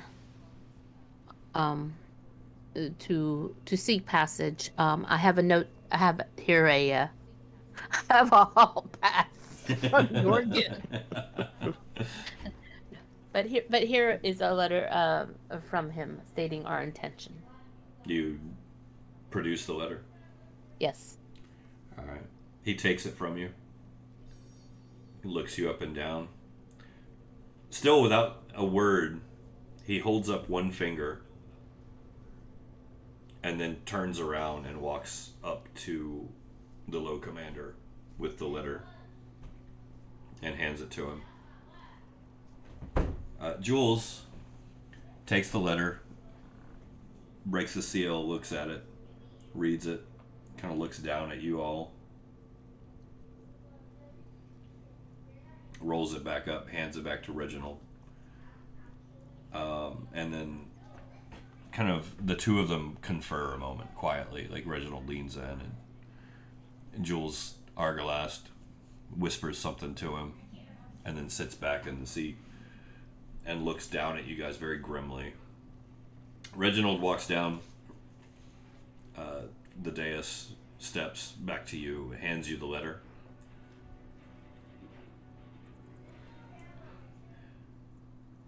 Do you take it? Yes. Okay. As you take it, he doesn't let go and instead kind of pulls you in a little closer, kind of down on his level a little bit, like he's trying to get you to lean down. Do you relinquish? I will hesitate for a moment, look him firmly in the eye, and say, "Thank you for returning the letter from my grandfather, Jorgen Pennook." His face goes kind of grim, like just stony grim, hard to read. In a very quiet voice, barely above a whisper, he says to you, Uki, "Don't fuck this up."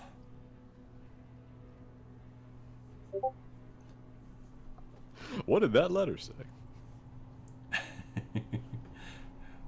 Well, wondering I when will you were say, gonna remember that. I will say it'd probably be more likely that she would kind of say, from my commander and, from my commander, and then under breath to say, and then quiet enough just for him to hear, and my grandfather.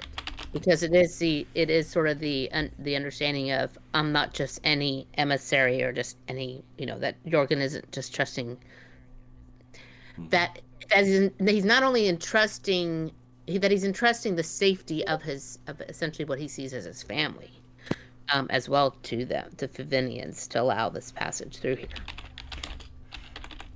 So, real quick, and don't ask why. Let me see. You guys, if you want, you don't have to. Give me a intelligence check.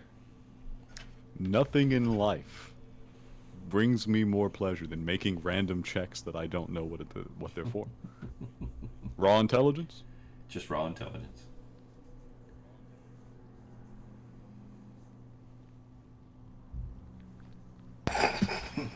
Wow. Big rolls. Holy shit. Oh my god! Right button. We ain't up there. We are not. I'm still trying to figure out why you need a king, my dude. Like, I'm not even. So, Speak for yourself. I am probably one of the most intelligent people in this world. So, modest too. Saoirse and Wilhelm. You two, especially in this close proximity, as Reginald's kind of leering up at Uki and whispers, that don't fuck this up under his breath towards her, very seriously, very grimly. You two get this really strange kind of click in your heads. This guy looks remarkably like Kaz. Like, there's a similarity here that's just eerie. Ooh. Oh shit.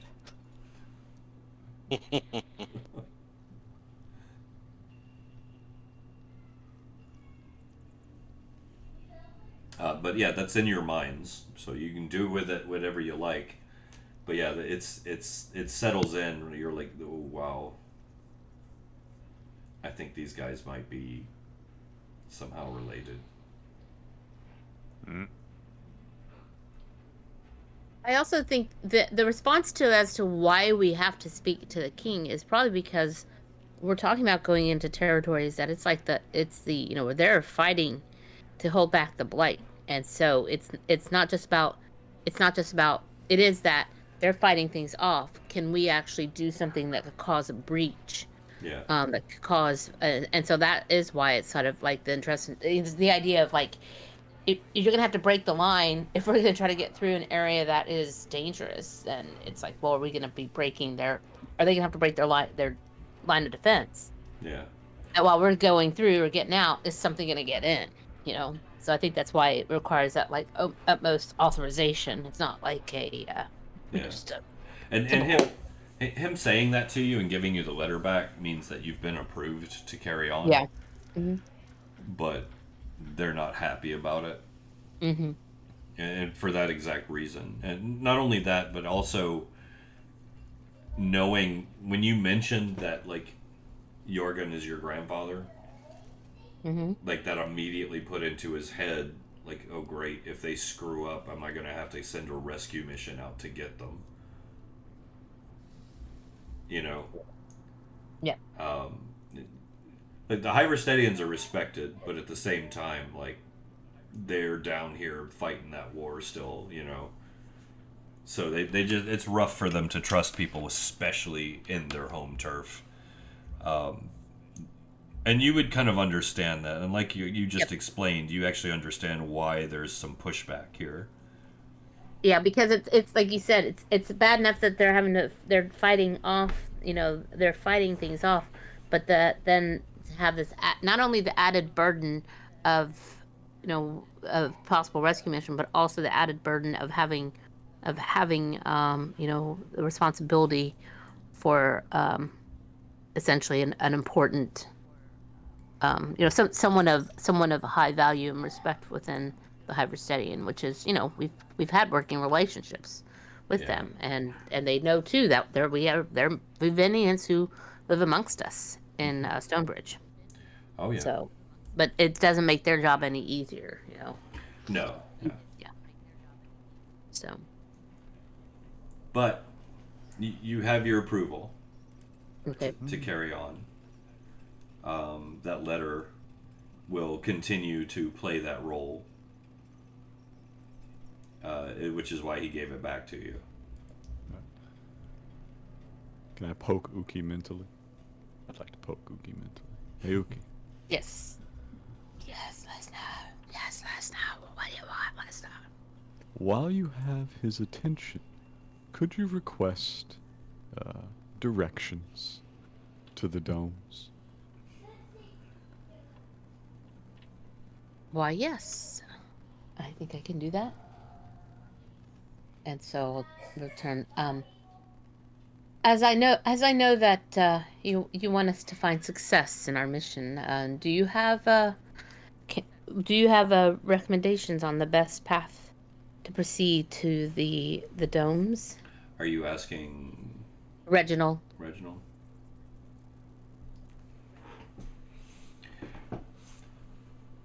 He kind of scowls at you. Says, "This is Jorgen's pet project, and not ours." This is not just a project of with all respect, this is not something that Jorgen, just of Jorgen. This has impact upon all of us, is what my understanding is from these people that... This remains to be seen. This is true. But should we find success and you contribute to that success? This is a part of the Somnambulist prophecy. They were probably speaking Flavinian. No, he's speaking common. Oh, okay. Yep. This is neither here nor there. You come down here to my home. You endanger all of our efforts to hold back the flow of evil for some lofty ideal about gods and prophecies. I trust the steel at my side. I trust the bone and muscle in my arm. And I trust the dwarves by my side. Nothing else. If you want to find the domes, you have a long journey.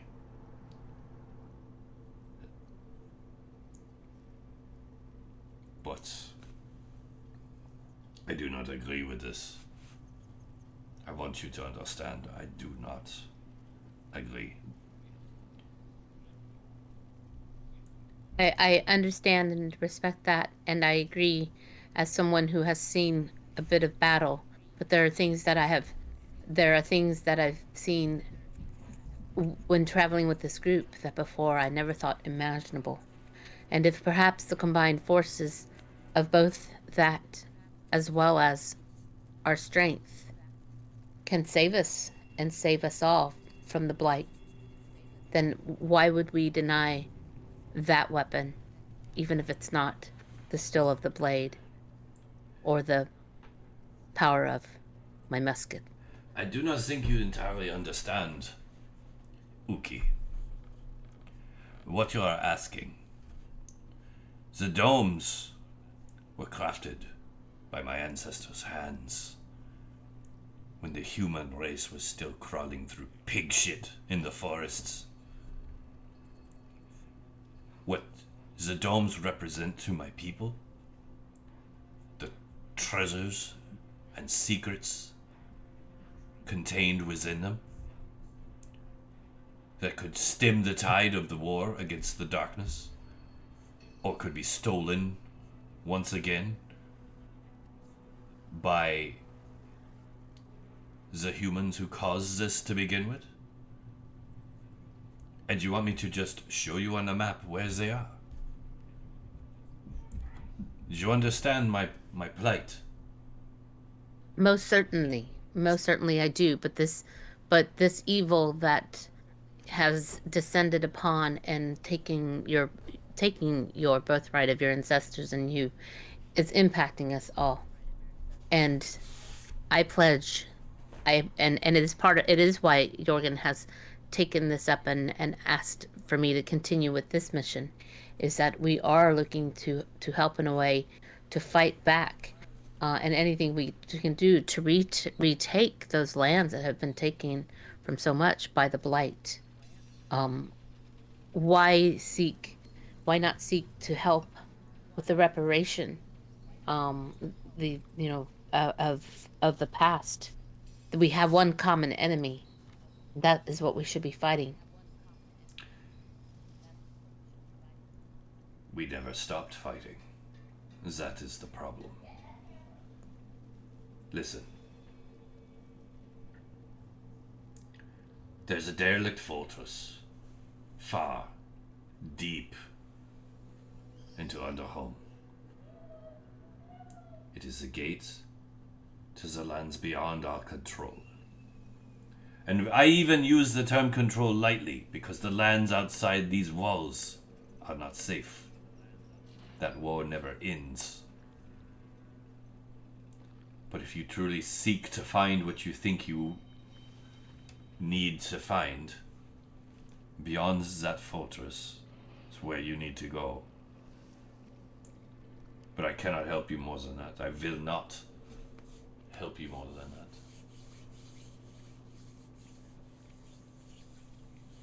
You must make your own way. Prove to me that you can. And maybe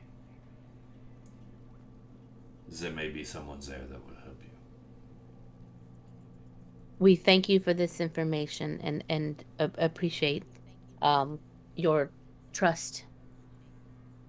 And we'll do whatever we can. I use the word trust very lightly. But I will give you this chance because I respect Jorgen.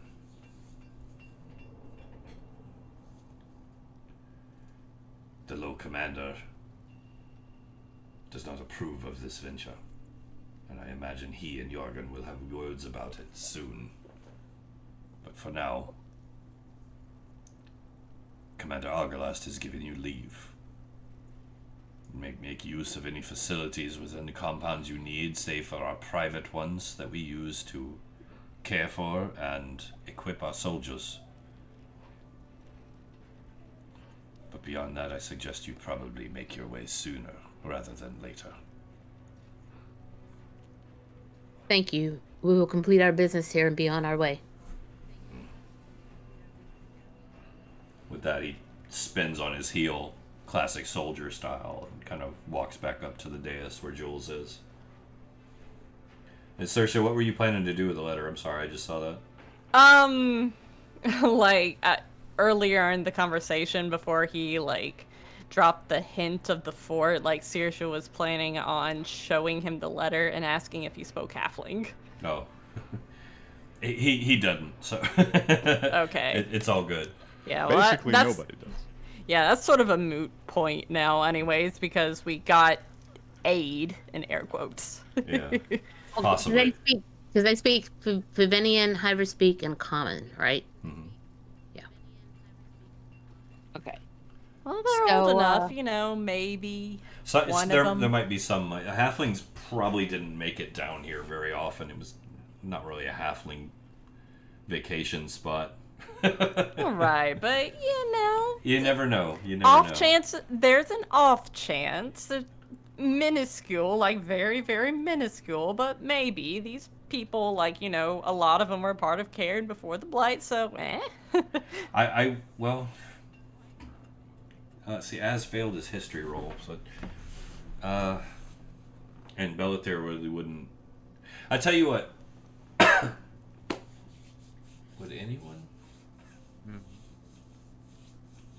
Listener, I'll give you a shot. Okay. At a history roll. I shall take it. So Belethir would probably know this, but he doesn't know he needs to know it. So I don't. He doesn't know about the letter and all. Oh damn! Look at that. Listener, I'm gonna say that you kind of saw Saoirse fumbling with the letter. Mm-hmm. Obviously, you recognize what it was. Based on your recollections of your time with the collective, an interesting tidbit comes floating back to you. Yes. At one time, Queen Sharvasol had a very large elven embassy down here that she used to go back and forth with the unified original dwarves of Underhome with. It's probably still here somewhere.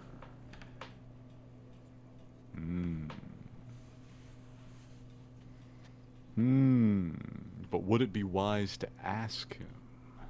Ask Reginald, or anybody here. That might not be the sort of thing you want to say. At this point, Reginald's pretty much, he's left. He's done with us. Yeah, you get definitely get the impression that both him and Jules are kind of waiting on you to leave. Yeah, we'd best take off, but it's something to mention to Az for sure. So I will suggest to the group, we had best leave. We had best leave. That was the best, I think, that we were going to get. Saoirse nods in agreement as she puts up the letter. Okay. As we go, Az, Yeah. I recall the collective saw some of this, and I read some of it in the library I acquired as we first made our way across the continent. The elves used to come here, did they not? This would have been back in your time, I believe. We had embassies throughout the lands. I didn't leave the tree much in those days. It may well be worth checking. You could be one of the last creatures left in Cairne who could uncover its mysteries and work its magics.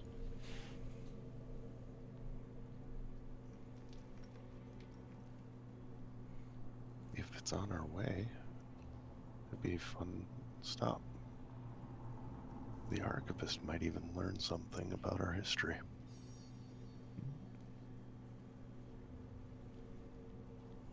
Something for your books that's not lies.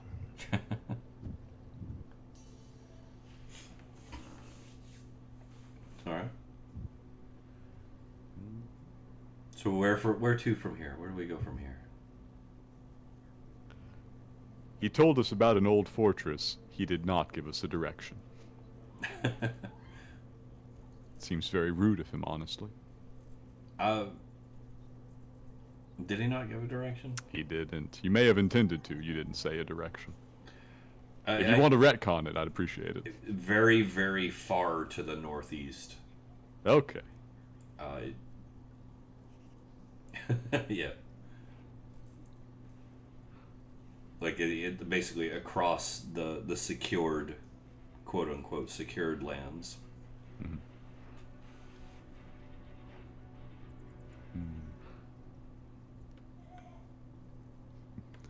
I look left. I look right. Sour dwarves as far as I can see. Well, perhaps we should simply begin walking. All right. What direction? Where are we going? I don't think there is a northeast exit out of the hearth, right? There's just a north and an east one. Yeah, basically, you've got 4 ways to go, and you already know which one leads to the Fire Ragers. So there's 3 that you haven't, basically. Well, shall we head north? Yeah. All right. North. Once again, you head down another long hall. This one you're noticing as you go that the dwarves you see here are even more grievously injured, most of them fresh. And it eventually leads you to a large door at the end of the hall, well lit, with the symbol of the Order of Benevolence over the top of it. The door is shut, but there is a large number of wounded all around.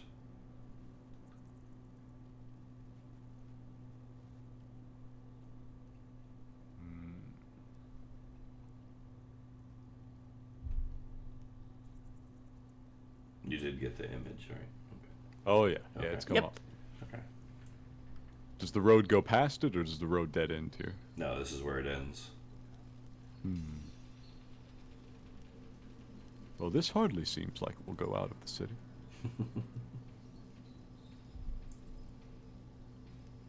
Wilhelm, do your people have any connections, I suppose, to the healers in this land? I can speak to them and see if they are the benevolence. We believe we are a brotherhood, though there can be some animosity as well.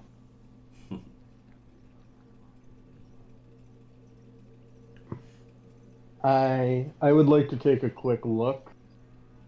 Do I see anything that stands out that would be a possible house of healing?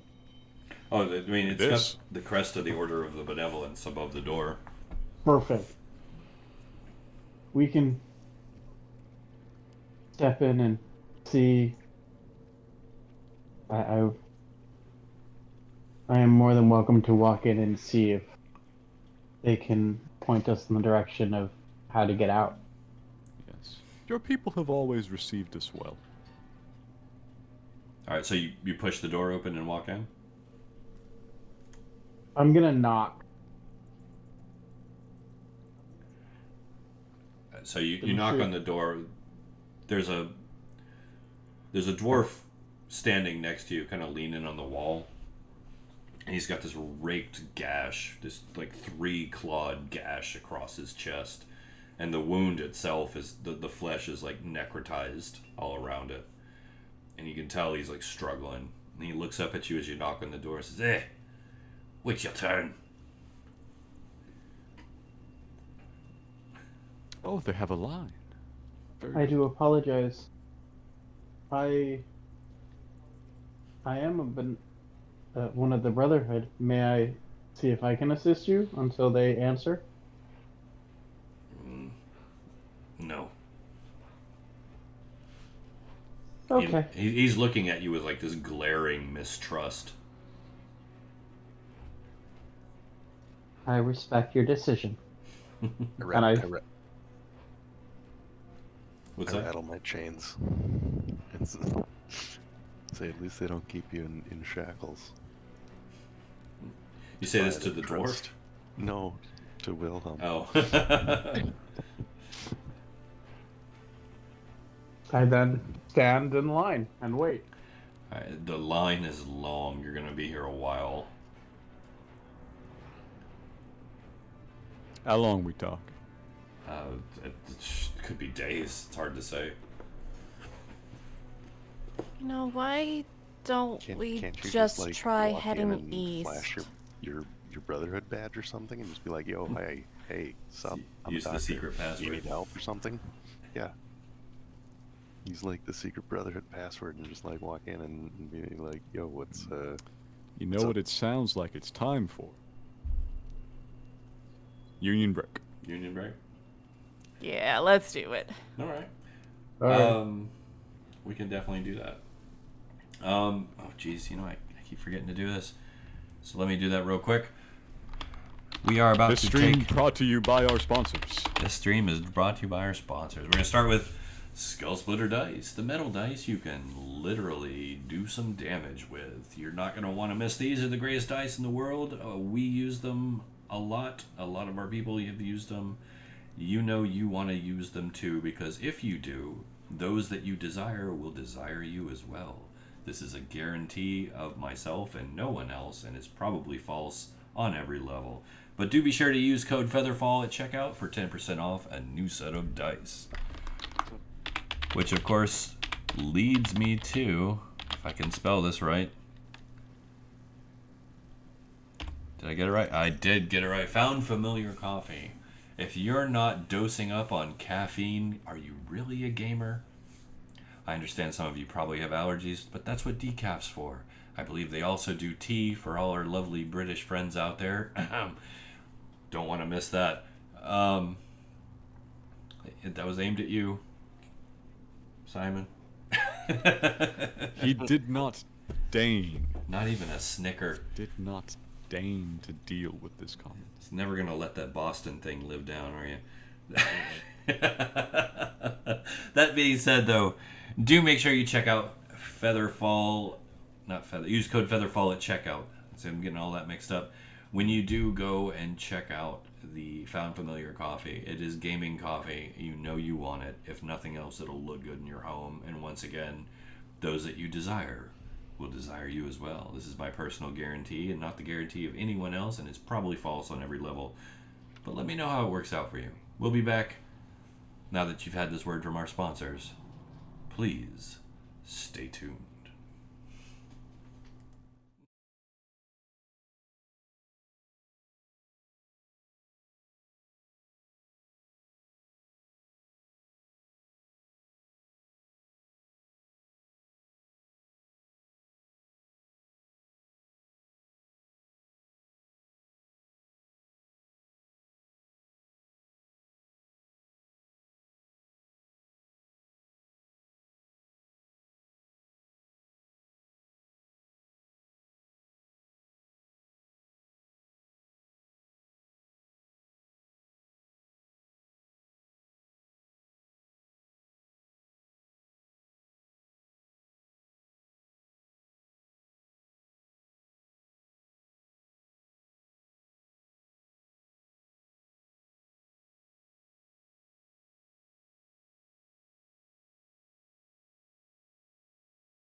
And we're back. Dun, dun, dun. Welcome back, everybody. All right. So, from the Hall of Benevolence here in the depths of Grundholm, what is the plan? Dive right back in. Saoirse suggested to the group maybe we should turn around and try heading out east.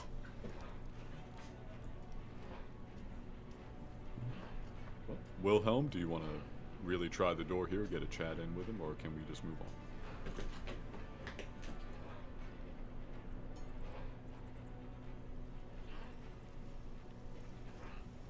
Well, we did verify Wilhelm's with us, right? Yes. Okay. Okay.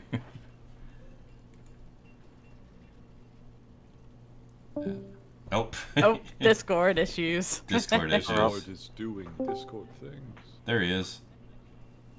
All right, are you back with us, Wilhelm? Through. There he I is. am back. All right. Yeah. But yes, I believe heading out would be the better way. I don't want to. They're obviously, the other benevolents are rather busy, and I don't want to cut in line. That would just be rude. Fair. Very fair. All right, so back to the hearth and then east? Whoa. Yep. Stop resizing. What are you doing? Back east. Okay. Yeah. So, this is actually hilarious.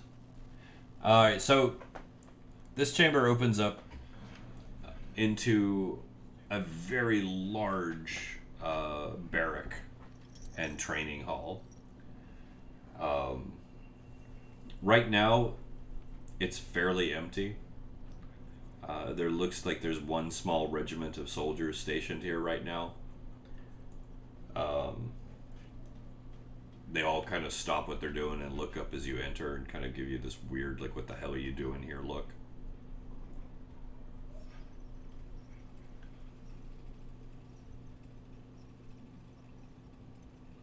It's funny, I think you guys have gone to every section of this place except the exit. It is truly beautiful. We're the best at this. It's alright, it gives me a chance to show off all this lovely artwork, right? Mm-hmm. Let's see. Is it actually open at the top, or is that just an artifact of generating the art? It's just an artifact. Ah, I was curious. I thought, oh, that'd actually be fairly interesting if there was some bit of this that could see the sky. There are holes in the ceiling, but they don't. The light is we'll say an artistic. Yes. It is far, far more distant down here. Yes. Yeah. Saoirse will look at them and say, "We're looking to exit out and head northeast." So Listener just kind of taking it all in. What do they seem to be? What do they seem to be doing? resting, mainly. Chilling. Yeah. I will say that you asked the question, and it was polite. So, a female dwarf walks up with a large shield on her back, heavily armored, worn with both years and conflict. Kind of looks you up and down and says, "You are seeking the exit? Yes? Yes. You want to go southeast from the hearth?" Okay, so that's the only exit out of the building? Oui. Thank you. And Saoirse will nod to the group. Alright. We trying out here. Try. Yeah. And you were polite, so Delphine didn't have any reason to get uppity with you. Alright, so back central and then down? Yeah. All right. To the actual exit. So you pass through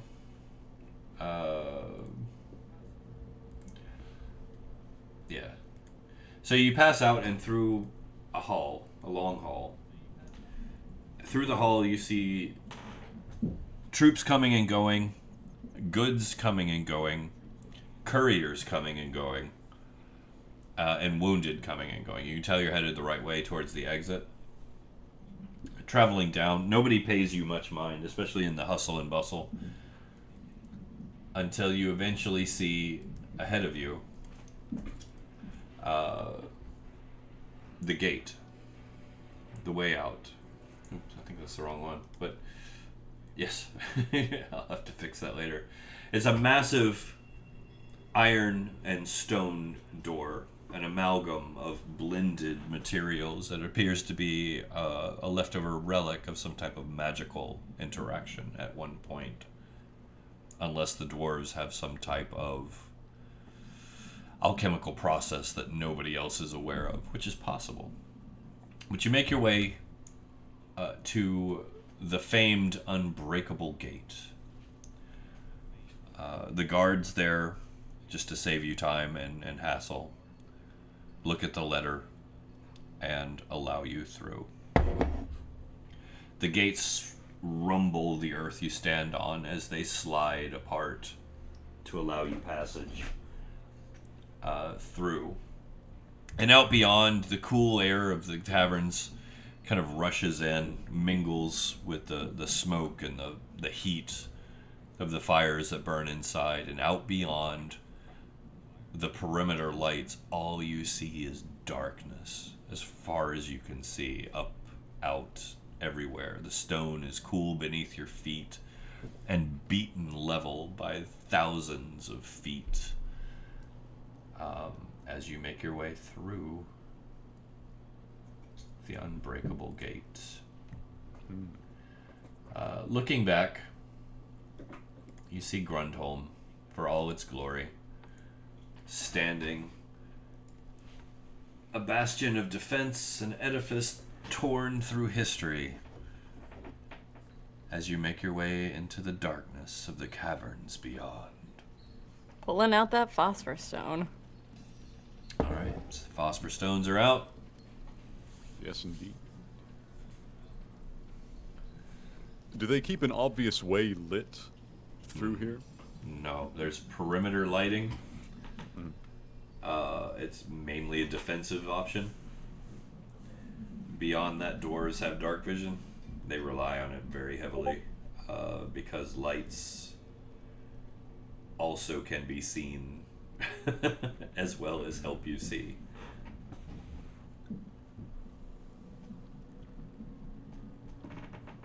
So from here,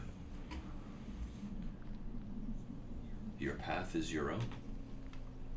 Where do we go from here? I never thought I would be relieved to see the darkness. It was very awkward in there. Just a wee bit. Yeah, if listeners sent that to everyone, Saoirse will nod in agreement.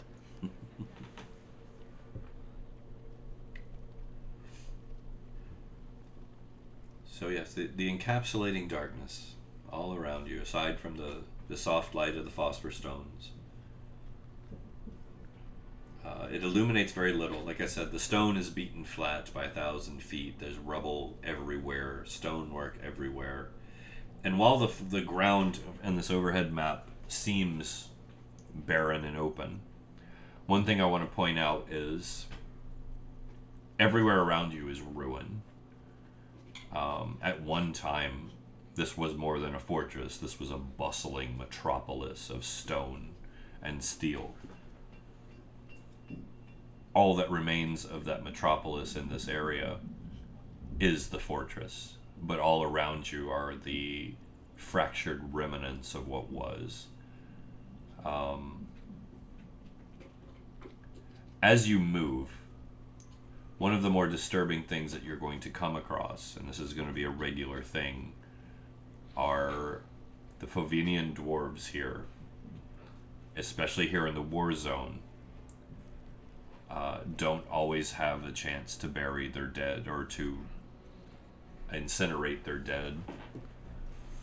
You're going to come across a lot of remains that have just been spiked through the head and left.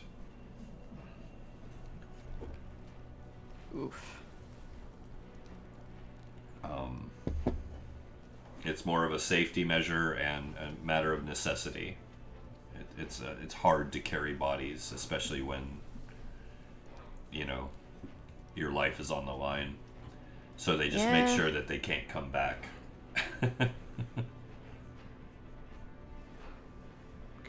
Well, I believe our direction was northeast. It was. But we had best devise a system for even keeping a direction down here. I believe one of you has the ability to maintain direction sense. Is that right? Who might that be? I think I do.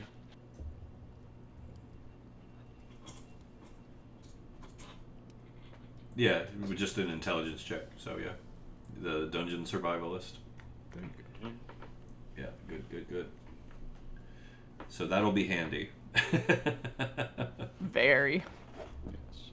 As a backup, we can attempt to reference ourselves to the location of Grundholm itself, should it remain visible at the distance.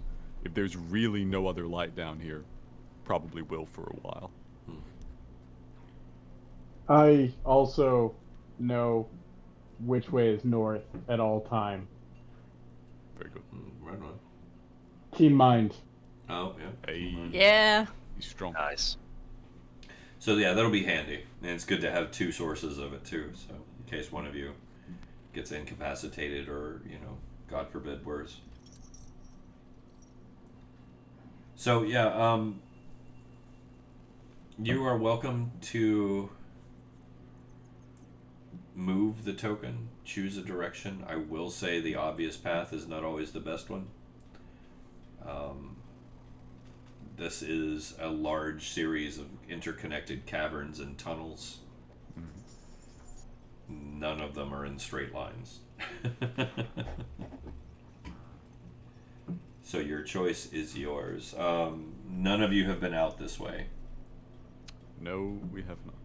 It would not make strategic sense for them to be obvious straight lines. Yeah. Well, the original dwarves of Underhome were really big about building into existing cavern work too. So,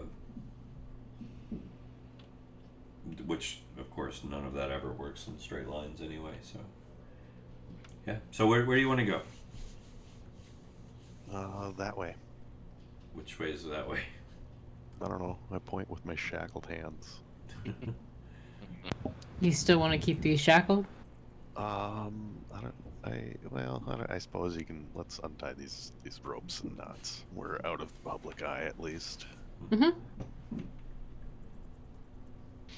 I'll help with that. Thank you for playing along. Yeah, no problem. We should head in the direction that we need to get to the fortress. Can I ask how tight these magic cuff things are? Are they like... They're pretty loose. Okay. More for show than purpose.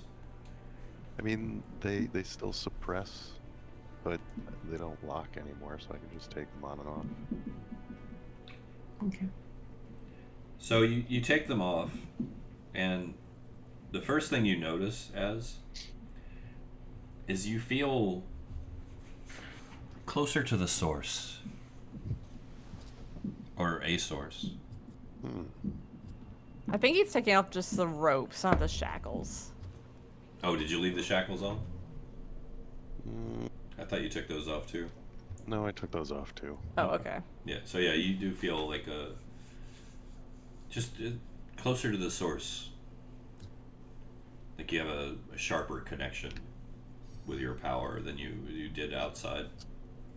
Last time you had your shackles on. Kind of take a deep breath and big stretch.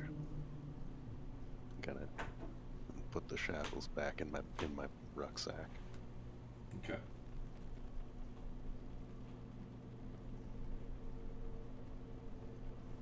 need those later.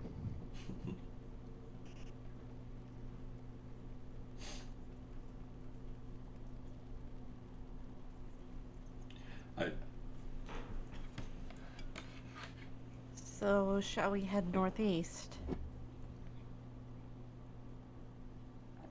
Straight line northeast from here? Yeah. Best option I can think of. Okay. So, let's see. Basically, we're going to go like that, right? Straight-ish line, terrain depending. I mean, that's the plan, like this direction. If you can see my arrow, can you see my arrow? Yeah. Mm-hmm. Okay. Yeah. Okay. Yeah, about like that. Okay. So it's 300 feet there. That distance, right?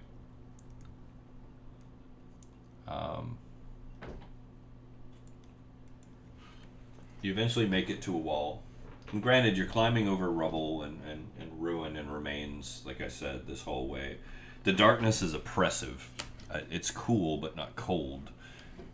There's a distinct lack of humidity in this area as well, and this constant smell of like rust and copper and dust in the air. There are still a lot of ambient noises. You know, the clanging of metal, the falling of rubble from somewhere above, shifting in the ruins, small animals and vermin, whatnot, skittering about. At least you think that's what they are. Even with the phosphor stones, as you move along, your eyes kind of play tricks on you. Your peripheral vision, you see shadows moving here and there, and your nerves are on edge, because those of you not used to being in this type of situation, there is a weird claustrophobic sense of not being able to see the ceiling, not being able to see beyond the light of your phosphor stone, stumbling over things, and just you feel like the darkness is closing in around you.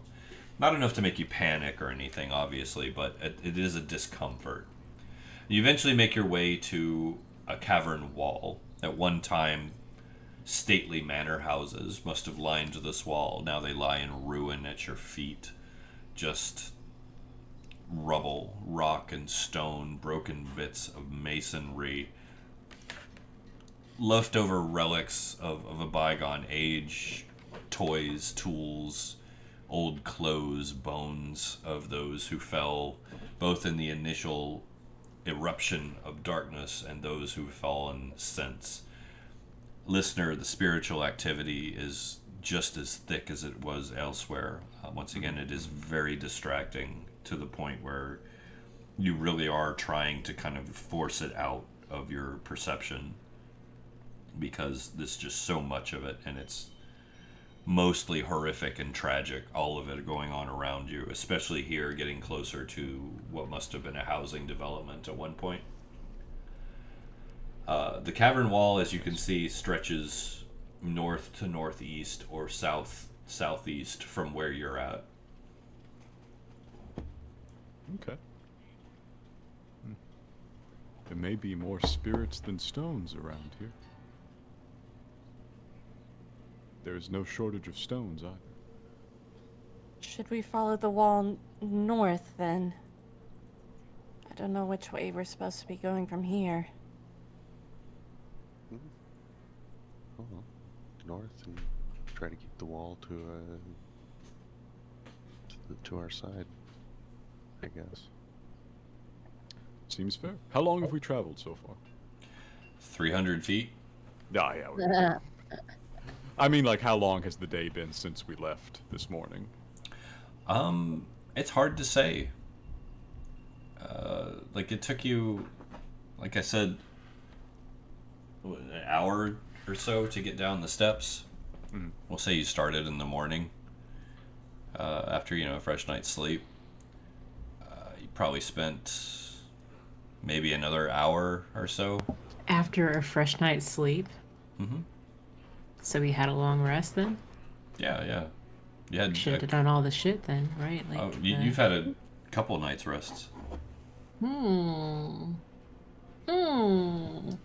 me just update my hit points then, since we Yeah, get your couple hit points back. That's fine. Yeah.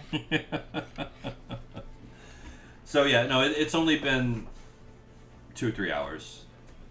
Yeah, it's the first I've heard that we've had rest since then. So. Oh yeah, no. So you might have missed that in the very beginning.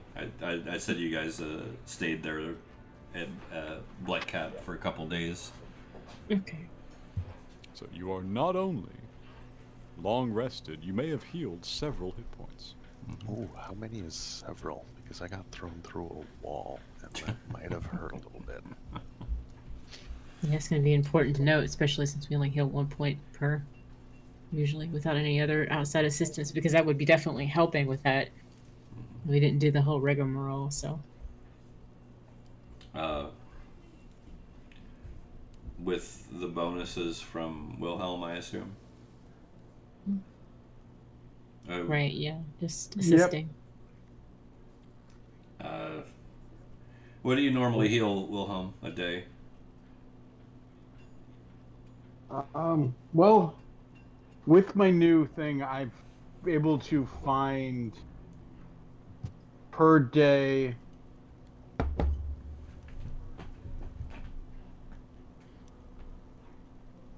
Because now I've got it that it's field harvest. Oh, yeah, well, without that, I mean, just the healing itself, we'll give it to you on this one. Alrighty. So just like a baseline average, and we'll say they've healed that. They heal a D8 plus 2. Okay. So we'll say 8, 16. I'm going to be nice. 16 points. Up to your max, obviously. For the 2 days rest you got in Blightcap. Hooray. Thank you, Doctor. Yeah. Does anybody else need any help that isn't already covered?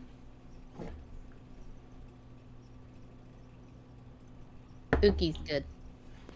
Saoirse's good. Okay. Listener, Belethir, I heal quite natural. Ass. That brought me back to full. Hey, he's good. Good.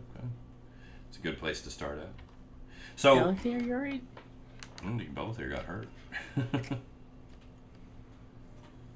Alright. GG then. Belethir, current reigning champion, has never lost a hit point in his life. It's fine. He gained one day. It was weird.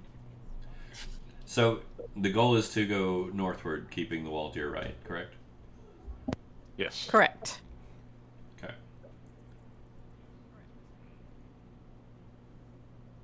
Alright, so... Is there any scavenging that Wilhelm needs to do on the way? Like anything?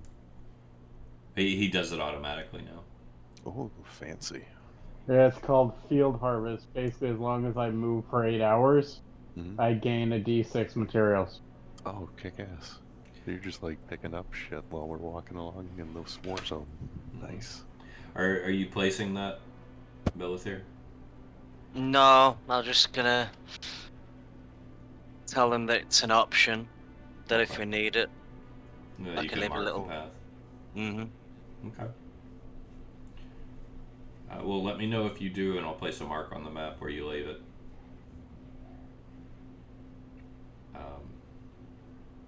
So, here we go.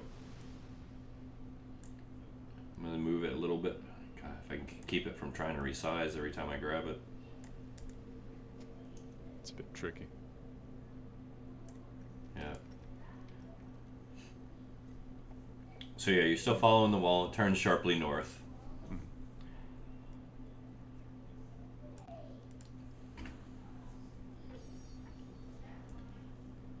Once again, still following along the ruined remains of whatever housing district this was. Right around this point, the ruins that you're kind of stumbling along through seem to start taking on a little more of a stately degree. At least some of the bas-relief carvings and leftover statuaries that you're seeing here and there seem to have grown less cozy and more formidable, almost like you're getting into a more military type district. Depending. Still following the wall? Yes, still following. All right. So, right about here, and granted the map doesn't show it, you discover that your way is blocked by an enormous arch that seems to go northeast from here. I have something for this. Boom. So yes, this enormous arch presents itself, and as you approach it, like I said, there are some lights here. You can see them in the distance, along with the ruined statuaries and whatnot. This is very, very old, but the path is clear through it. And you see cavern on the other side. There is a strange sense of almost foreboding here for all of you, those of you who are more sensitive to empathetic frequencies. It's hard to be here. It's this overwhelming torrent of fear and loss and hopelessness and pain and terror. Listener, the spirits here are just a throng of violence. At some point, an enormous battle was fought here, probably several by the look of it, and you are having a hard time just even trying to open your awareness at all. This is one of the few times in your life you may have wished that you had eyes so that you could shut them. Would have been easier. But yeah, this is hard to be here.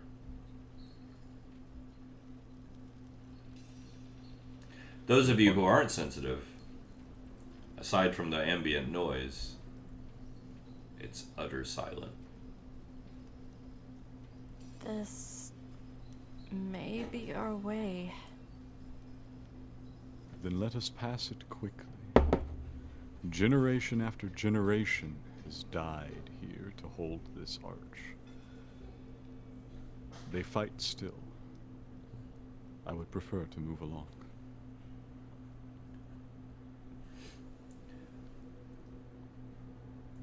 Okay. Yes. Can I choose to take that a different way, or do I need to take it as hopelessness? I mean, you're welcome to interpret it however you like. Well, we know from Grunholm that the battle wasn't a complete loss, right? No, not in the long run, no. Yeah. We're over here in this corner of the world. We're trying desperately to find any opportunity for optimism. Yes. It's funny because that interpretation of they fight still is talking about the living ones, whereas listener is looking at the dead ones and saying that they're still going. The dead ones are still living their last battles. Alright. So is the consensus to just kind of barrel through? Yeah. I think so. Seems about like what we should do. One sec. Something probably worth doing and noting. Where has it gone? I must find it. There it is. There we go. It seems like the sort of place you would build a large trap, honestly. All right. You're welcome to make a roll if you'd like. Yes.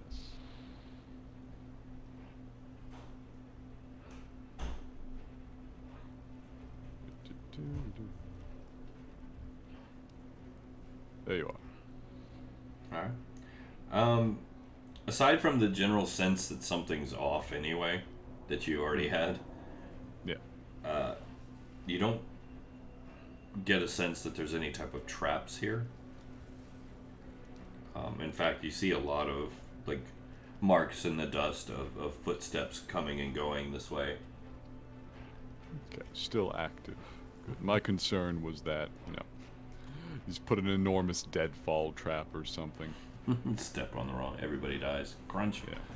No, it's good though. It's good to be wary, as you learned in your very first adventure. Oh, yeah. All right. So you guys begin to make your way through. Yep. All right. So you it's a thick arch, so it's not just like a quick jaunt. It takes a number of steps, let's say, a good bit to get through. You get about halfway in, and your light begins to catch flickers of movement, like a flurry of movement at the edges of it. Something dark moving past several something darks moving past the light on the other side of the choke, the arch.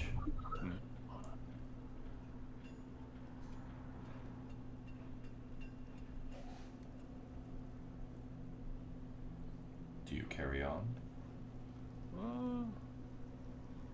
Let me get a better look at them. My low light vision is pretty good.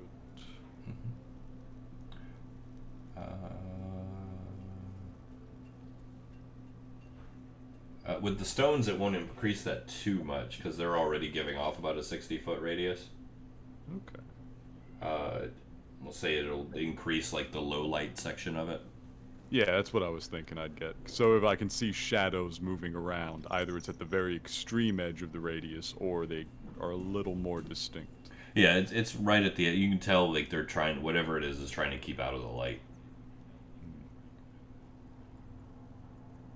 There's certainly something out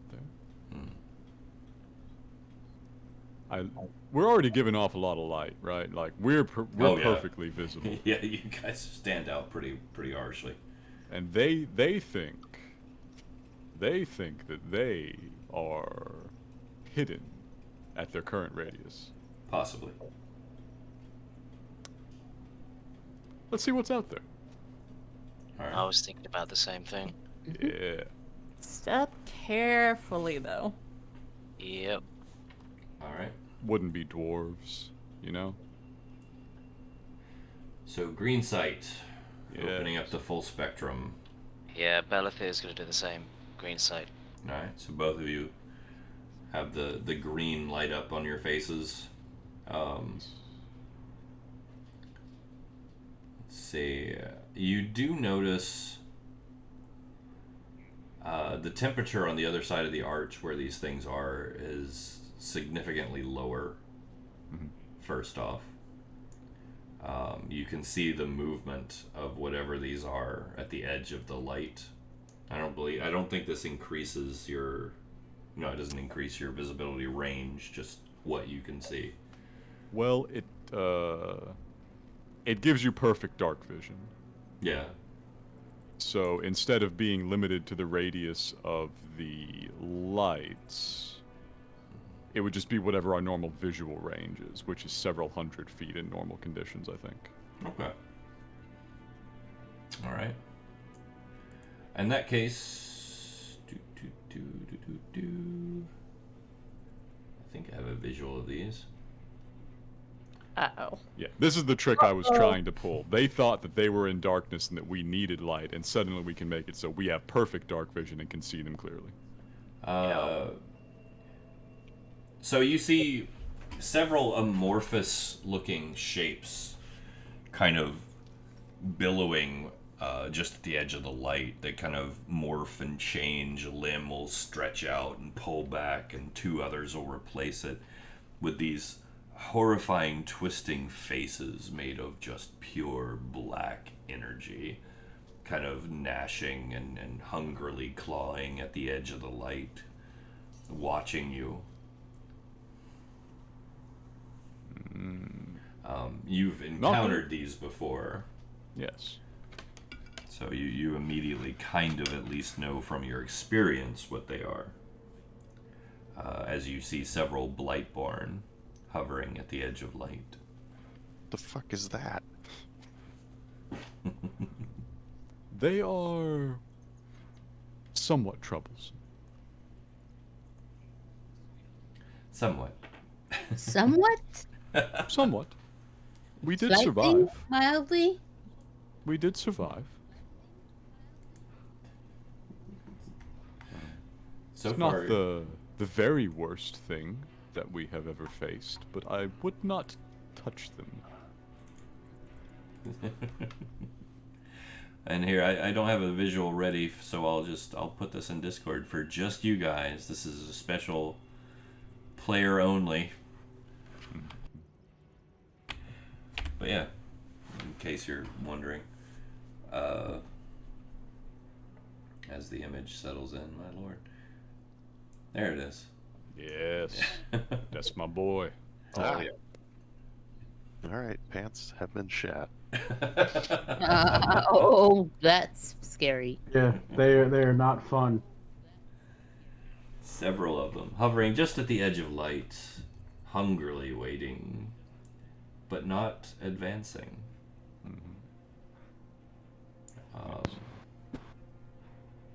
It looks like it skitters. Sometimes. It depends on how many legs they have at the moment. I feel like Skitters, if floats, hops. it runs on one hand and one leg at a time, you know how like it alternates, like the left hand and right foot are on the ground at the same time, and in this weird like Oh yeah. the fifth limb that just Sometimes they just ooze along the ground, and sometimes they'll pick up and have 12 legs for a few minutes. You never know. gross.